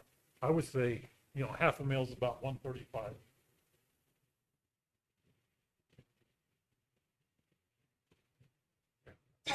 That would give you over $500,000 in the fund. Yeah. So, You want to do 135? yeah. Well, as long as everybody thinks it's okay. Well, we can always come back, right? So you've already had obviously she did a distribution in January. So you have $585,793.84 in there right now. It's like you had a more. distribution of $112,895.97. So that one of these years we could skip it and then go back next year. That's what I'm thinking. Yes. You're sitting on $500,000. I always hate to skip years on stuff like maintenance, Right. like sheriff cars. But you're close to 600,000 in that fund. I have to pull it back. I'm wondering. So if we do the refunds, I'll Write pull it it down. We got a long ways to go to get there. No, we got a long ways to go. Do we know that the average yearly of how much we're spending? Did you say that It depends on the year. It runs from the high that I've got listed here over multiple years is 200 in net expenditures was $250,000. But we did. And we've had a couple of years where we've actually put more in than we took out, between $32,000 and $43,000. But we had to replace, maybe that was 22, the courthouse roof. That was. Yeah, they're expensive. Yeah, but you ended up being able to take that out of ARPA. The roof? Well, there was some roof repairs, diamond roofing. That was done on that account.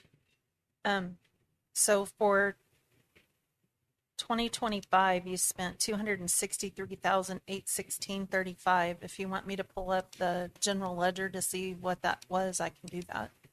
I have the ledger. We did pulled some up. remodel, but that was all ARPA, wasn't it? No, Well, there's other stuff coming out of this remodel, account. ARPA's. COVID. Did you pull? I have it. Well, I guess what she's saying is we've already had a tax distribution this year, so we've already put money in that fund. Right, you've already put 112,000 in there from the January distribution, but Mary did say that she could reverse that back when she's doing the R&R refunds. So the 112 is the portion of the mill levy or just from some other source? No, it's part of the mill levy. That was. So if we just left that in there and then. You've almost got 600,000 in there. Right, well, I mean, Leave it there, yeah. And then, so the difference, what was the mill levy? It's like 270. He said it was 284. How much? 284. 280. It changed a little bit. 280 minus 112. So let's just say 165 then. So your January distribution is going to be your biggest distribution, right? So you've got 112,000 in that from that January distribution. That's going to be your biggest amount, and then also in June. But at the same time, it's going to have to be pulled back if we have any refunds, to the extent of 112,000. Okay, so what does everybody want to do? Let's just leave it alone. Leave the 112 in there and you're good. And then not transfer the rest of it. Correct. That'd be 112 and 284. That'd be about 265. That'd be 165. I'm sorry. 284 minus 1. What'd you say? 112. It's actually 280 minus 1. Would be 268. It's coming. Be 168. So just leave the 112. Don't add to it. Is that what you're What- saying? it was- See what we're saving. 112,995.97. What was put in it? So let's just make it round numbers 165. Did you understand? That's the money that we're. That's money we're saving. That mill levy. Because it's got 112 taken in. And you're going to have it. It's going to hit all 5 times during the distributions. Does that make sense? Gonna hit all. Every time that I do a distribution, it's going to put money in there. Because it was a It's levy. because it was a levy. Okay. So if we is everybody good with 165 reduction there? We'll get it out like what she's saying. How often? It won't be till next year, right? No, we'll do another distribution in June, and the money will go in there again. We need to change that then. I mean, we can't fix the distribution. It's going to go in there no matter what. But it's going to have money going in there. Yes. So if they want Yes. to increase the levy, that's going to decrease the distribution. Yes. That's what we need to do. Yes. Decrease the levy. And since we have to file an amended budget, we can do that, right, Stacia? If you have the revenue neutral levy, you have 3 different areas that you levy tax, and you have to decide how much you want in each one. Yeah. Can you and Stacia work out that adjustment to the levy? Well, you guys are going to approve it. Right. It's gonna be in the budget discussion. Okay. Discussing right now. Okay. We'll have to change all of it. Right. I mean, it's gonna once she goes in and fixes it, it's gonna go across the board, and it just automatically pulls. So you guys decided that you're going to leave 165 in there? No, that's the saving. We Gotcha. act like we're gonna once we put a mill in there. We already put 112 in there. That's So just leave that's- it at that. Thank you, sir. But if we gonna have to, it's 11. But it's we're gonna have She can change that. Charging you. We're amending the whole budget. We can change the levy. So can we count that as a savings? Yes. Yeah. Well, yeah, but it doesn't help your general fund. Are they moving the money to the general? They can't. doesn't. 280 minus 112. Oh, we've already, yeah.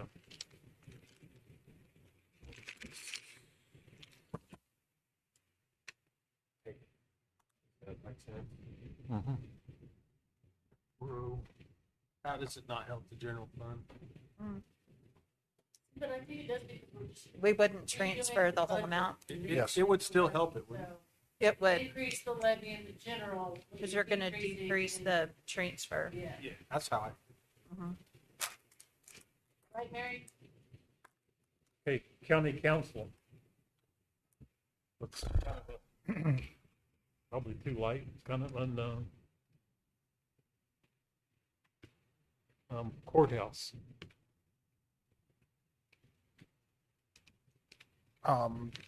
Just to retread one step, based on the discussion we had the other day, thinking county council was a little light, I had just moved it to 130. It's not much of a difference, but Yeah. it at least gave us a little more cushion. Or we can leave it right where it is. I'm not sure who's taking notes, but I am, but anyway. Leave it where it is? Let's just leave it where it is. That's Okay. it. We know it's going to be light. Yeah, it is. So the courthouse, what are we going to do about the courthouse? General courthouse is where you were going to lower some because of your work comp. So you were going to lower property and casualty. Right, that's under property casualty. Is that in the general courthouse? Yes. We've already lowered that. Yeah, I thought we did. Somewhere, 150.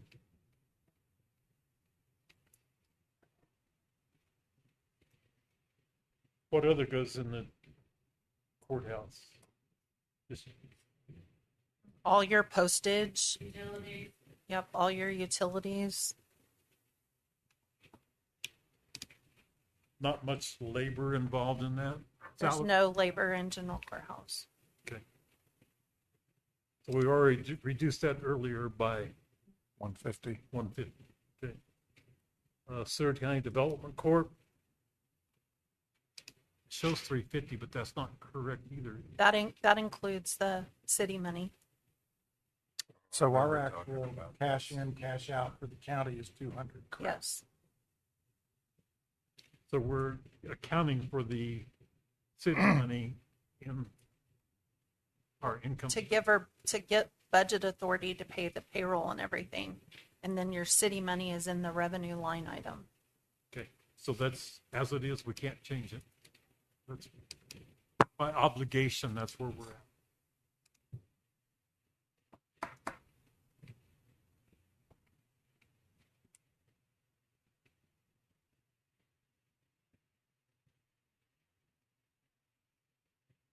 But I was gonna look.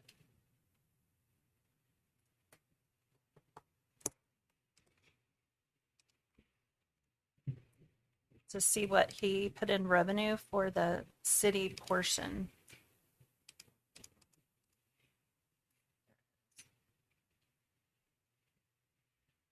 He only put in the 200,000.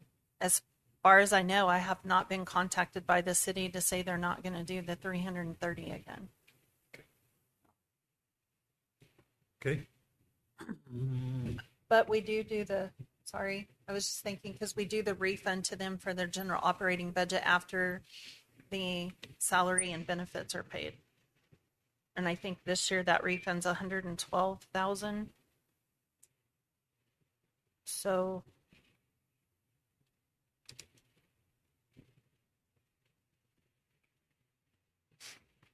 you could go up a little bit, but not 330,000. You could go up to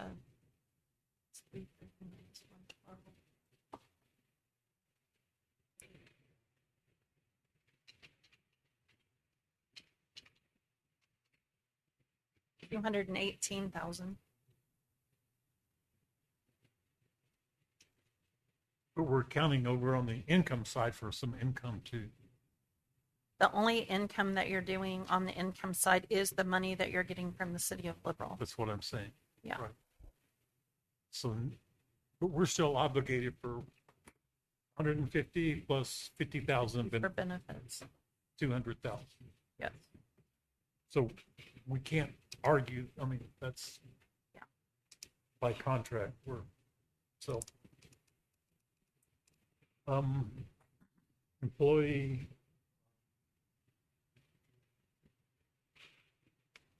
Employee committee, you guys had budgeted 10,000, but we haven't spent anything. We didn't do the appreciation cards. We didn't have the Christmas party last year. We rolled that money over. And we haven't spent anything this year. I've had some questions about whether or not we're going to do the scholarships, which is two $400 scholarships, but I haven't approved any spending out of that fund. But we carried over how much from last year? $8,993.36. Do we need to reallocate for this year? Or operate what's there? Well, it cleans it out. You would have to give spending authority again. Okay. But that would, just so you guys know what comes out of that, is we do the $5 Sonic cards for anniversaries. We usually have the county picnic and the county Christmas party, but we did not have either one last year either. I mean, my personal opinion is leave it in there, and we have a picnic or Christmas party or something, and we got to get back to normal operations. But I'm 1 to 5. You want to leave it at 10 or do the 10% haircut we've done to other things to 9? 9's fair. If we're gonna cut 10, make it 9. Okay. I'm good with that. I just need you guys to give me direction if you want to do the scholarships or forego those and the anniversary cards. I mean, I think we keep that up. The scholarships have been gone for a number of years. So We just did it last year. We do it every year. We've done the scholarships every year. $400 scholarships every year. yeah, but was it 2 or 4 Just two $400 scholarships per year per semester? per year. I mean, I think we keep that up. Again, that's me. Okay. Equipment reserve. That was county equipment. We've already done that. Well, we were going to look at it and then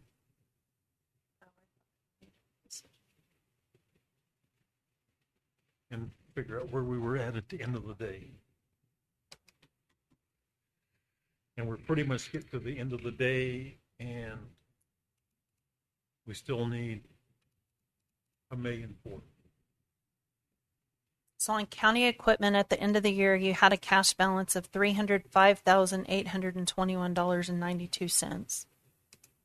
Okay. You've budgeted a transfer of $250,000.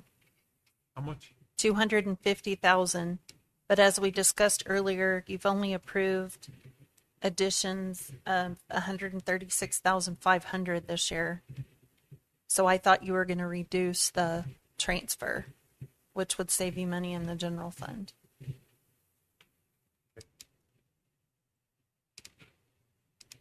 What did we spend last year on this account? $229,734, but that included sheriff vehicles and U-Cut vehicle purchases this year. I know it's, it's just my opinion. Okay. Sheriff vehicles need to come out of the sheriff department. And maybe they need, you know, and I mean, John, so it's like transferring dollars, but still cost of a department. That's just my opinion.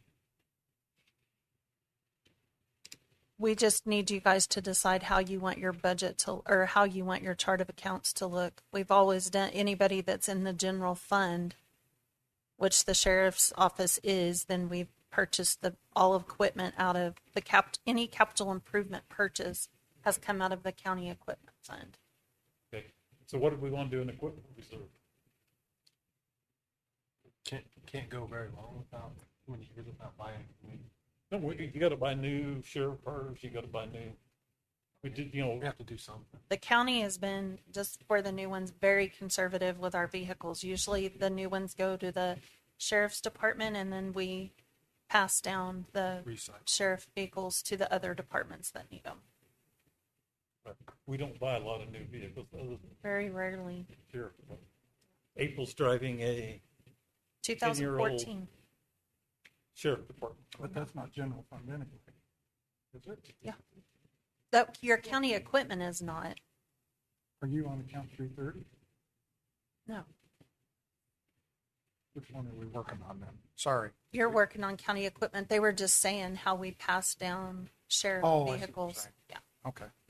350, right? Count. So we don't spend a lot of money on vehicles, things like that. Yeah. We spent 229,734, but there were vehicle purchases in there last year. So is this strictly just vehicles, or does that take in road and bridge equipment, stuff like that? No, road and bridge, it's only people that are in the general fund in this fund. If they're not in the general fund, so like road and bridge is their own department, theirs would come out of their equipment fund. Same thing with landfill.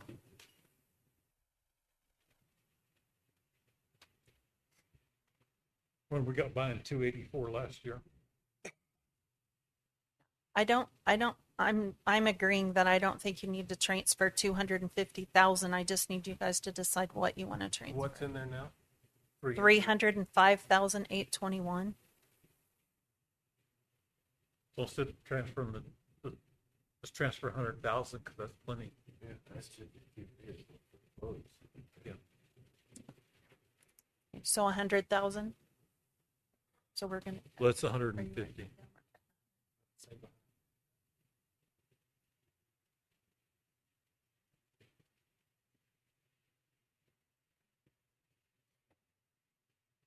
So when you guys replace vehicles, what are the parameters to do that? Is it just that they break down? Is it mileage? What?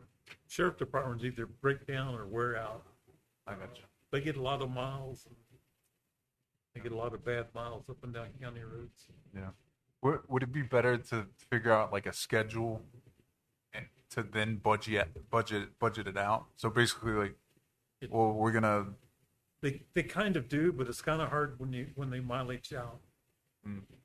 We did ask them, the commissioners, when I say we, the commissioners asked them at budget work session. They were trying to trade sheriff vehicles at 80,000. So the commissioners did ask them to extend that to 100,000. Okay. And so therefore that was the reason why we didn't approve. But keep in mind, everybody wants, we recycle them, so. Even at 80,000, you may be replacing them early, but you're recycling to other departments. So, I mean, I'm thinking rural fire's got what, 3 or 4 recycled vehicles? They just have one. Well, one for fire and one for emergency management. They have two Chevrolet pickups. Those were fire. Those were fire. Okay, so they have a Dodge. Yeah. And then emergency management Has the Dodge. So the other ones are used like the appraiser's office. Health department has a couple of vans, things like that. I got you. So, but, vehicles are recycled. Good.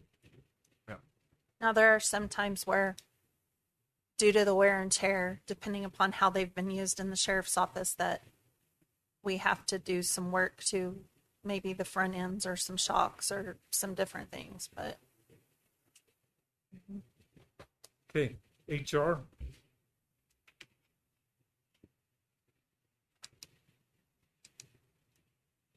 It's probably as it is. Juvenile detention. that's based on a contract, and they do it by the bed, and it's a formula that they use on how many juveniles we've sent over. And I don't know, there's nobody here. So the state's looking at redoing that. I couldn't read through all the bill if they're trying to increase that or decrease that as far as the amount of stays and kids get in trouble. So that estimate they gave us is based on their historical formula? That the amount that they give you is what they charge you for the year. That's not negotiable. That's the detention center in Garden City. Yes. So that 259 is a fixed number. 259,315. Because that rate usually increases every year. Yeah, it's gone. Yeah. And I'm not sure the number of days has increased also. Well, I know she said the use had gone. Yeah. So that number we have to leave the two. I know when I went to the JCAPS meeting the other day, they've had 5 already this year of protective custody where they've pulled juveniles out of the homes, and we have to find a placement for them. And in previous years, she said they were lucky to get that many in a year, and they've already got 5 just in January. So This isn't exactly a fixed amount because it's charged by the day, correct? but they fix it based on our previous usage. Okay. And then if I don't know how that formula works. I know when CJ was on the board, they would break down, and I think they sent the breakdown when they sent the bill to the clerk's office, but Okay. but that is our amount for the year. We pay it in 2 installments. Okay. So county attorney.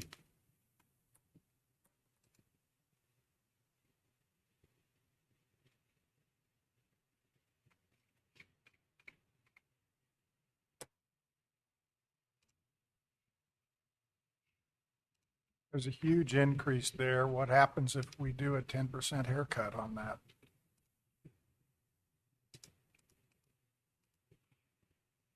When is Don planning to retire? No. I have not been given the date, And is he but I know that Elsa just came on right, today. but at a much so- lower pay scale? No. No. Well, Don, we're paying penalty on. Right, 40 or some thousand a year. That's coming out of employee benefits, not out of county attorney. Oh, it is? Okay. Yes, the capers is coming out of employee benefits. Okay.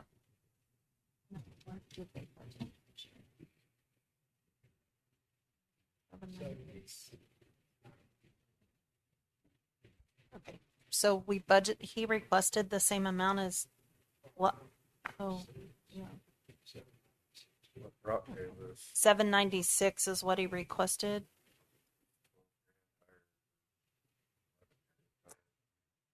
And his actual spend for 25 was 728,734.88.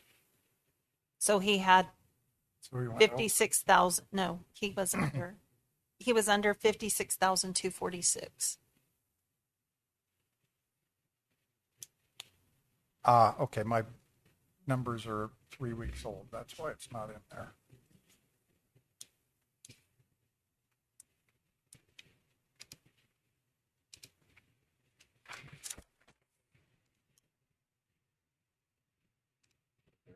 did or not? Guidance, Obi-Wan. So, I think it's, and we may cover that later when we get down to the end of the list. And look at it just across the board. you just want to leave it as is for now? At the request? County attorney diversion, We don't. I mean, we budget it to give him spending authority, but we don't. That's money that he puts into his fund. Then we'll get to reserve for claims.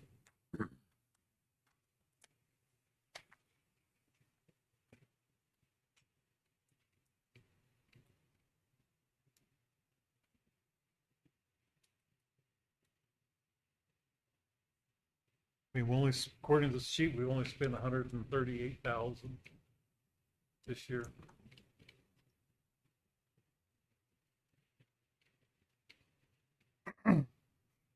What if we cut the spending authority to 300 instead of 350? That would still be double actual claims for most years. Not all, but most. So go from 850 to 850? I have a, Yeah, reserve for claims was 850,000 and spending authority.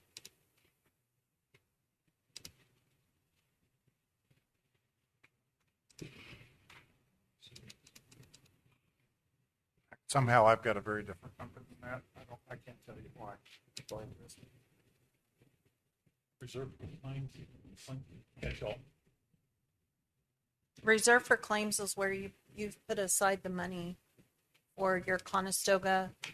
You put aside, that's where if you have emergency purchases, if you actually have something catastrophic that happens, that's where your cash carryover and your. The Conestoga or Kalen did, that's not this. Yes, it is. There's a line item in reserve for claims for that, pay that.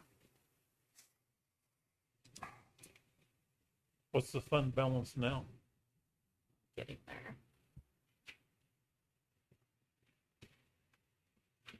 Has to be a minimum of $1,025,000 because that's what's earmarked for our Kalen.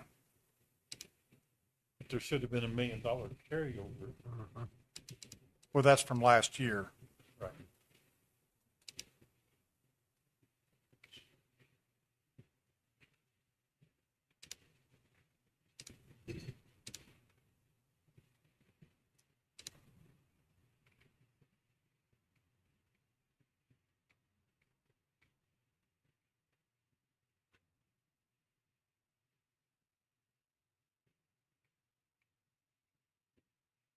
Because we had, I thought they had allocated 1.5 million in the budget. They did for just your line item for ad valorem protested tax.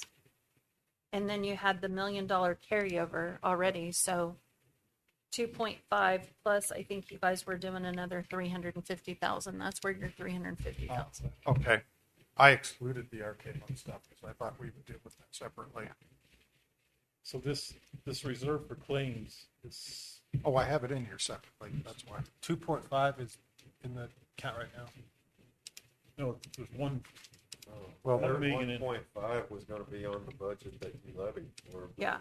Right now you have the $1 million carryover from last year, and then you also of the 850,000 that you budgeted. Got to get there. Also have to be, I personally believe, get some legal advice on further levying for that payback because there are some statutory considerations that have not been addressed, won't be addressed because the Boda case was settled without addressing the issues that were raised. And that may be a Forrest question. So of the 850,000 that you budgeted, separate from your 1 million this year, you have $711,196 left of that. And so then you were budgeting another $1.5 million just for the line item for the ad valorem payment under protest. And then you were going to do 350. I mean, I think we still need to set money aside for our Kalen. Been done that way for, So the 2.5 million, the million from that you moved forward because it wasn't settled last year, and then that Right. other 1.5 million. So that would be the 2.5. And then I'm in favor of setting 500 to 750,000 aside, in addition to what we already have. I mean, we're simply waiting on a ruling. Nobody, anyone in here can guess what it's going to be. We should start a pool on that. Until we get further and see our bottom line numbers, and I'm running the spreadsheet, so anytime anybody wants to know what those are, I can give it to you. What if we put our Kalen at 500, drop the other reserve from claims to 300? The most we've ever spent in recent years on other reserve for claims is 230. Most of the time it's running 150, 160,000. yeah, we don't try to use reserve for claims unless we just have to. So reserve for claims, so we'd drop it how much? Well, I've got it split into two items just so I keep it straight. $500,000 for our Kalen. So you're reducing what you had been set So aside we're for reducing our Kalen by $1 million because we had it in there for $1.5 million. Right. I'm keeping track of the reductions, not the. So how much are we reducing equipment reserve or reserve for claims? 50,000. And we should still be more than covered on that. And we're reducing our Kalen from $1.5 million to $1 million. I put it at 500. Yeah, I thought 50. I'm sorry, that's what I meant to say. Okay. We're reducing it $1 million. Yes, correct. Okay. That's, So I just want to make sure I give this to Dustin right. So instead of $1.5 million this year, you've decided to reduce it to 500,000. Correct. And then reducing the other reserve claims to 300. Correct.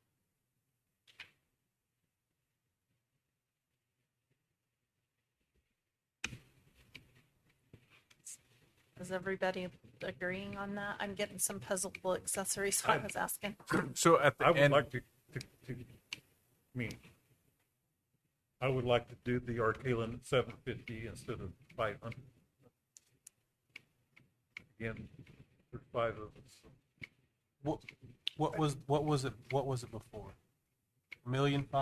Well, it was $1,025,000, and at least on paper, it had been set aside in different years, but for whatever reason, it all ended up on last year as the set aside.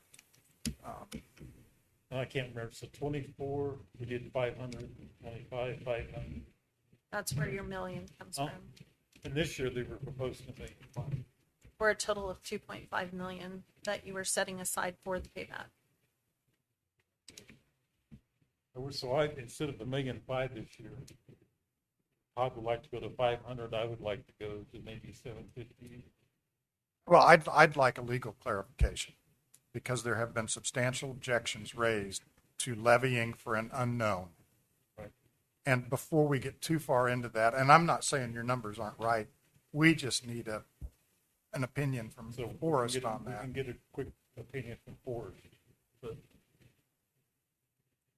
the way I read the statute, and other people have argued, it allows you to levy for certain things like legal costs, other disbursements you may have for something that isn't a known number yet, and we don't have a known number yet. Where do you get to the danger marker where somebody could actually say you've over levied what you actually can when you don't actually have a judgment against you? we hope the ruling would come down any day. But any days. Tomorrow would be almost nice. A year later. Yeah. But I mean, one way or another, whether we either way we do it. Yes, we're going to still pay. going to be. We're still going to be making significant tax payments, either writing a check or issuing credit for years to come. So. Okay. So the fair I thought we already went through the fair. Yeah, we did 10%. So Is- am I giving, when I go over these numbers with Dustin, am I doing 750 or She's 500,000? but that's pending. We need to get Legal with opinion. Forrest to make sure that we can, if that account's not right, we need to set up some kind of account that is right to set aside that money. Well, yeah, you can get the legal opinion. Sorry. Yes, that's what I'm suggesting. Okay. And if he wants to know where that objection is, Dave Box actually outlined most of that. And so Forrest has probably already read all of this.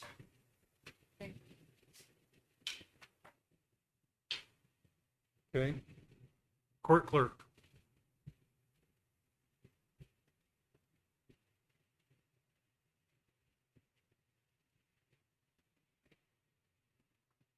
So they budgeted 460,901 in 2025.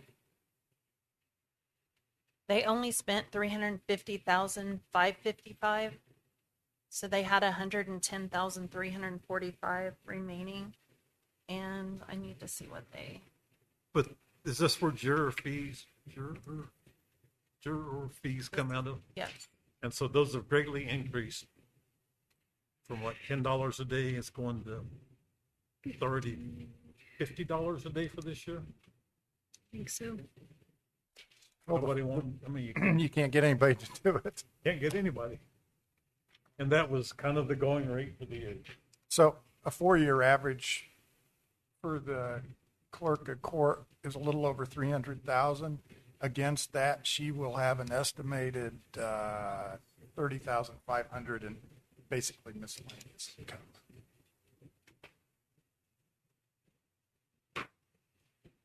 The request has historically been significantly higher than actual expense. Right, and then we have. Very much higher.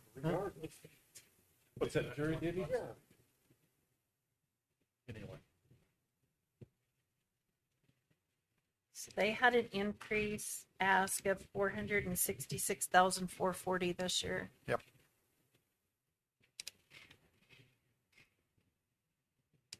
What did her year-to-date end up being? 25. 350,555. So that went up more.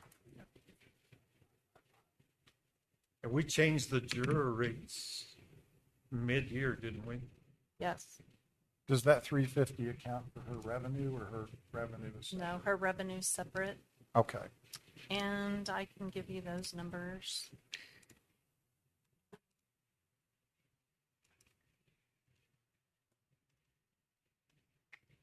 So her clerk fee for 2025 was 13,742.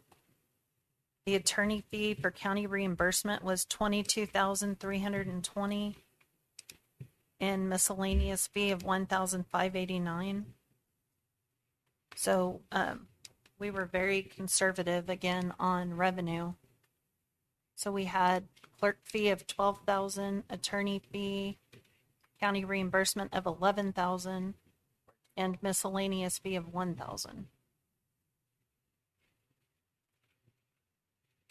And if you look at 2023, we'll do one line at a time because there's 3 different. So clerk fee county in 23 it was $9,020. In 24 it was 11,139, and in 25 it was 13,742. And we were budgeting 12,000 this year. So I guess if you took an That's not average, bad. yeah. And then on the attorney fee, county reimbursement in 2023, it was 17,902. In 24, 15,253. And in 25, 22,320. And we're only budgeting 11,000 in revenue on that one.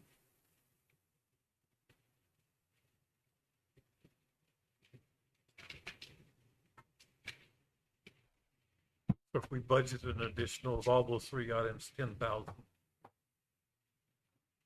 income. What that average? I'm personally budgeting that at 33,000. of those three items. You were All- doing, all of you were which are doing less than last year. 33,000. Yeah. So what do you think it should be? I think 33,000 is a reasonable number based on the numbers that we were just given. And then I guess my question is, we've got $116,000 above the last year's cost here, which was in itself $50,000 more than the year prior. So I think 466,000 and change on expenditures is higher than would be used by probably some margin.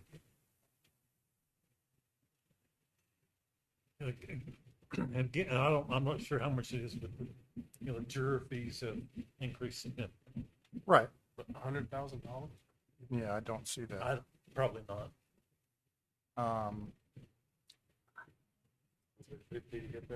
I mean, if we gave her if we did $50,000 over the current year, we could put her budget at 400,000 rather than 466,000. Okay. Okay, so tell me again. 66,000. That's a saving. No, I'm saying if we add 50,000 to last year's budget, that puts her in just round numbers at 400,000. Okay, so you're 66,000 saving reduction. Yes, correct. I'm sorry. Yes. Okay. And that's the end of the list. Let me just look here, Steve. And we were raising our revenue to 30.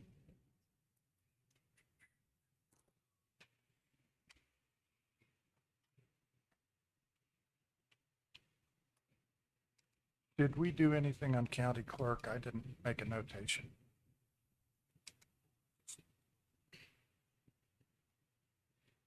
Do you know, John, did we? That was what we were just doing, right? No, that was the clerk of court, county clerk. Yeah, maybe. So depending on what the Arcalin is, without changing any of the Arcalin,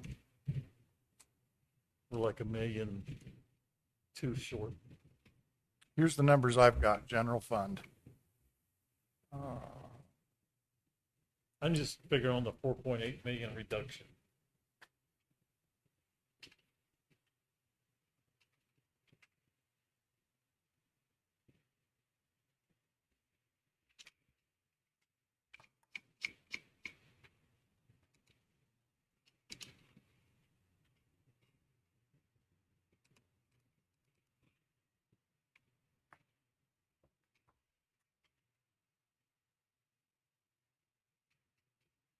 And Mary, I just wanted to do one thing on the income side with you. The projections we were shown were only showing $500,000 in interest on investment. And I think you thought that was going to be closer to $1 million. Is that correct? Yeah. So we're shy $500,000 on the income side. Doesn't some of that income transfer to the waste all landfill? Just like $2,000. It's not a huge amount. Let me pull up the GL and I'll tell you.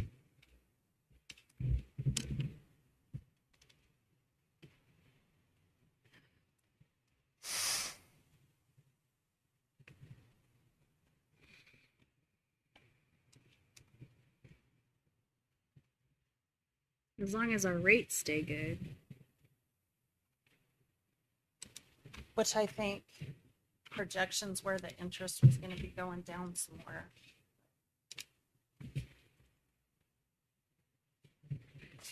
Todd, on county clerk, I had starred question marks, which Was that one we were going to go back and talk about? Okay.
So I show the closure fund 2024 actuals were 119,143 for interest. We budgeted in 25 for 140. Estimate was 120,000, and we budgeted 115,000 on interest for 26. So,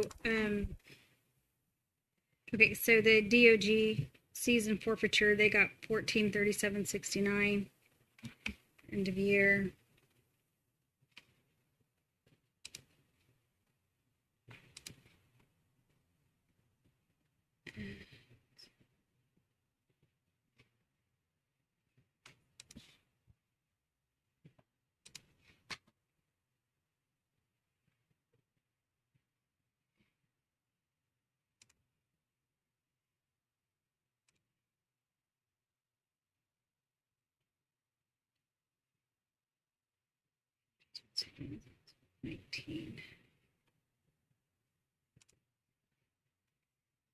I don't show that we've done a JE over to them, but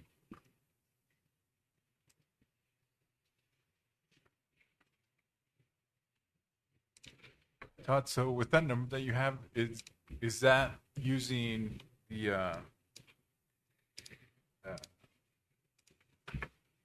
reserve for claims? What number did you go with? Was it 500 or the 7? I used the 5, and just while she's looking that up, right now using the revenue neutral taxes and $1 million on the sales tax till we reduce that, and there are other sales tax items in there. Interest. I'm sorry, and there are other interest line items in there that are separate. Right now, our expenditures are about $730,000, general fund only. Expenses are about $730,000 above revenue. The revenue is within the revenue neutral number. Now, we haven't done the other funds in detail yet, I don't think. And some of those have some question marks, but on the general fund side, if you want it to balance equally, there's another $730,000 that has to come out of the expense side.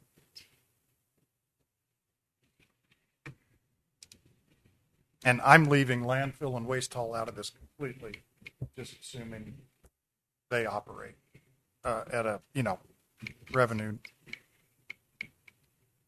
and expenses are balanced. So did you reduce admin too? Is that? Yes, I did. What'd you reduce it by? 105. so I mean, for 24 we did 1.6 million. For 25 we did 1.2 million. 23 we just did a banking change, so it wasn't very high. But I would guess if you guessed $1 million, that's where I would be. But I can't sit here and say that because we don't know. Yeah, as far as but we didn't get the rate cut everyone said was going to happen this week either. So that's true. Did not happen. I don't think it's going to happen anytime within the next quarter. No, at least it won't. Because they meet quarterly, so.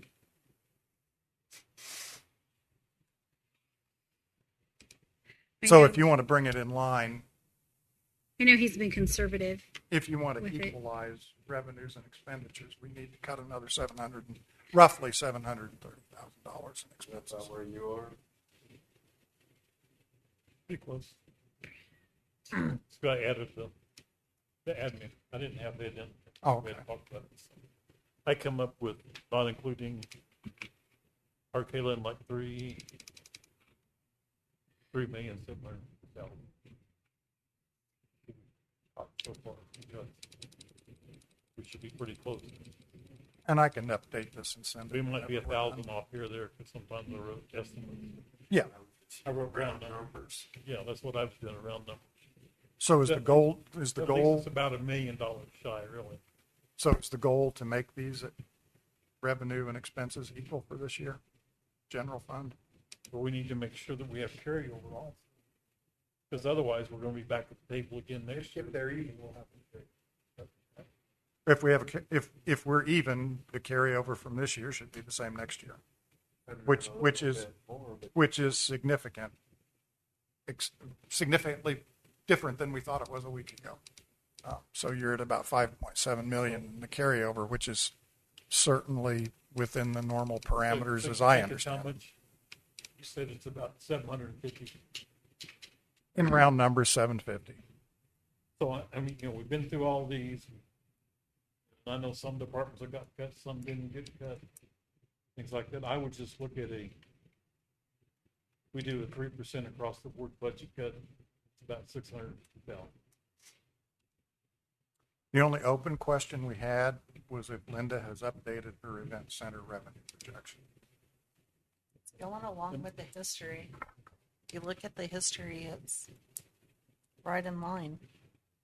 Well, she's only got 5 weekends left of the year, so she should be Those significant. not necessarily pretty high-paying normal. events, that's the Oh, is it? She said last year it was not necessarily high-paying, Is that not true? I don't know. like some of them would be nonprofit. Was she just talking about activity center? Yes, she is. Oh, okay, because it's hard to say the ag building is like never available. But But that kind of gets us where we need to be if we do that. And then just do a percentage on the rest of it. Yeah, we can kind of figure out where we're at. It may be 3.5, it may be 2.5, but so are we discussing the assistant administrative position, or is that a done deal? Todd's put it in his figures, so I guess it's a done deal. It's up to 5 commissioners. What do you think? I don't, not there yet. Can, maybe we need a legal opinion on, my opinion, can we, if it goes back to landfill, is there a way, I don't know, I haven't been here long enough to know what that maybe it isn't, hey, I don't justify that, that's where I'm, is that fair? I don't know. Well, I mean, Commissioner Stanton, you were in favor of it at strategic planning time. That's the reason why we let him start coming over to train. Well, no, 5 people were in favor of it. Well, I know, but I mean, you're the one proposing to cut it now, so that's why Yes, I'm I am. asking. I realize, I mean, that's, it's some $1,000. Can we get an opinion? I mean, is it worth it? Can we see if we can move that money move from? No, You can't, you sure? that transfer has recently been visited by legal counsel. And I believe the opinion is we cannot increase that. Is that correct? The transfer from landfill to general fund. We can cover our expenses. Correct. I mean, if we could legitimately find more expenses, then you could What we could perhaps do is, increase them. if he allocated his time, then we could justify that. Same way with the treasurer's office, Stacey's office. Well, it would be human resources, it would be payroll, it would be county clerk's office, county treasurer's office, technology, audit, legal counsel.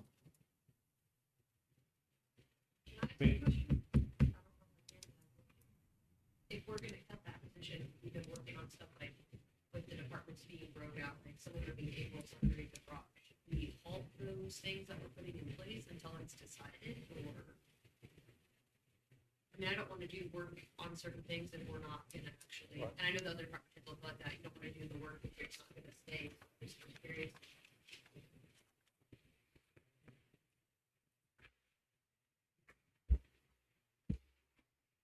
I'm sorry, you say that one more time? I'm I said, zoning out. when we were at our department head meeting that you and Steve were at, Yeah. you know, they talked about how they had given us Brock's job description and had broken everything out between what departments were answering to April and what departments were answering to Brock. Certain stuff's already been in place, like to work about who's answering to what stuff. Does that stuff need to halt so that we're not doing work that's not until that position's decided about, so that we're not doing unnecessary work, or do we still work for that? I just got a couple text messages, that's why I asked. my personal opinion would be to continue as you've been instructed until there is an actual change. Thank you.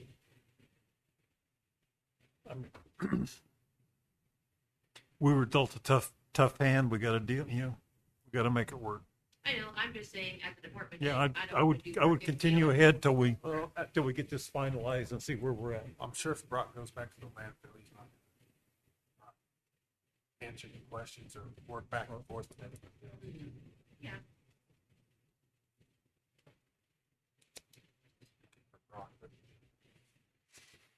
I mean, We need to sleep on this at this point for, I mean, my personal opinion, we kind of have our numbers. We give them to Dustin and see where we're at, see we're in the ballpark, and then kind of go from there. Let him work the numbers. I think we're close. And we are. Again, we can adjust that small percentage of across the board expenses if we have to. Like 10, whatever to make it work. I think it is if we can make it work, but then you can start getting carryover and not be spending more than you make, and then Right. we won't be in this mess. Well, we haven't been spending more than we've made, really, because we have more carryover. Just carryover number was.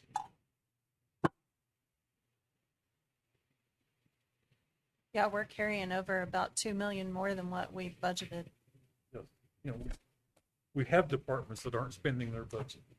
So, and we also have income that, I'd much rather be conservative on income and over on expenses to make sure that we don't get ourselves in a bind. So, everyone good? Yep. But don't just sit there and say, yep, say, everybody good on this side of the deal? What would you like me to say? You know what I want you to say? Motion to adjourn? There you go. Do we have a second? Second. A motion by Commissioner Stanton, a second by Commissioner Metlin to adjourn. All in favor, raise your right hand. Thanks for hanging with us. We're done.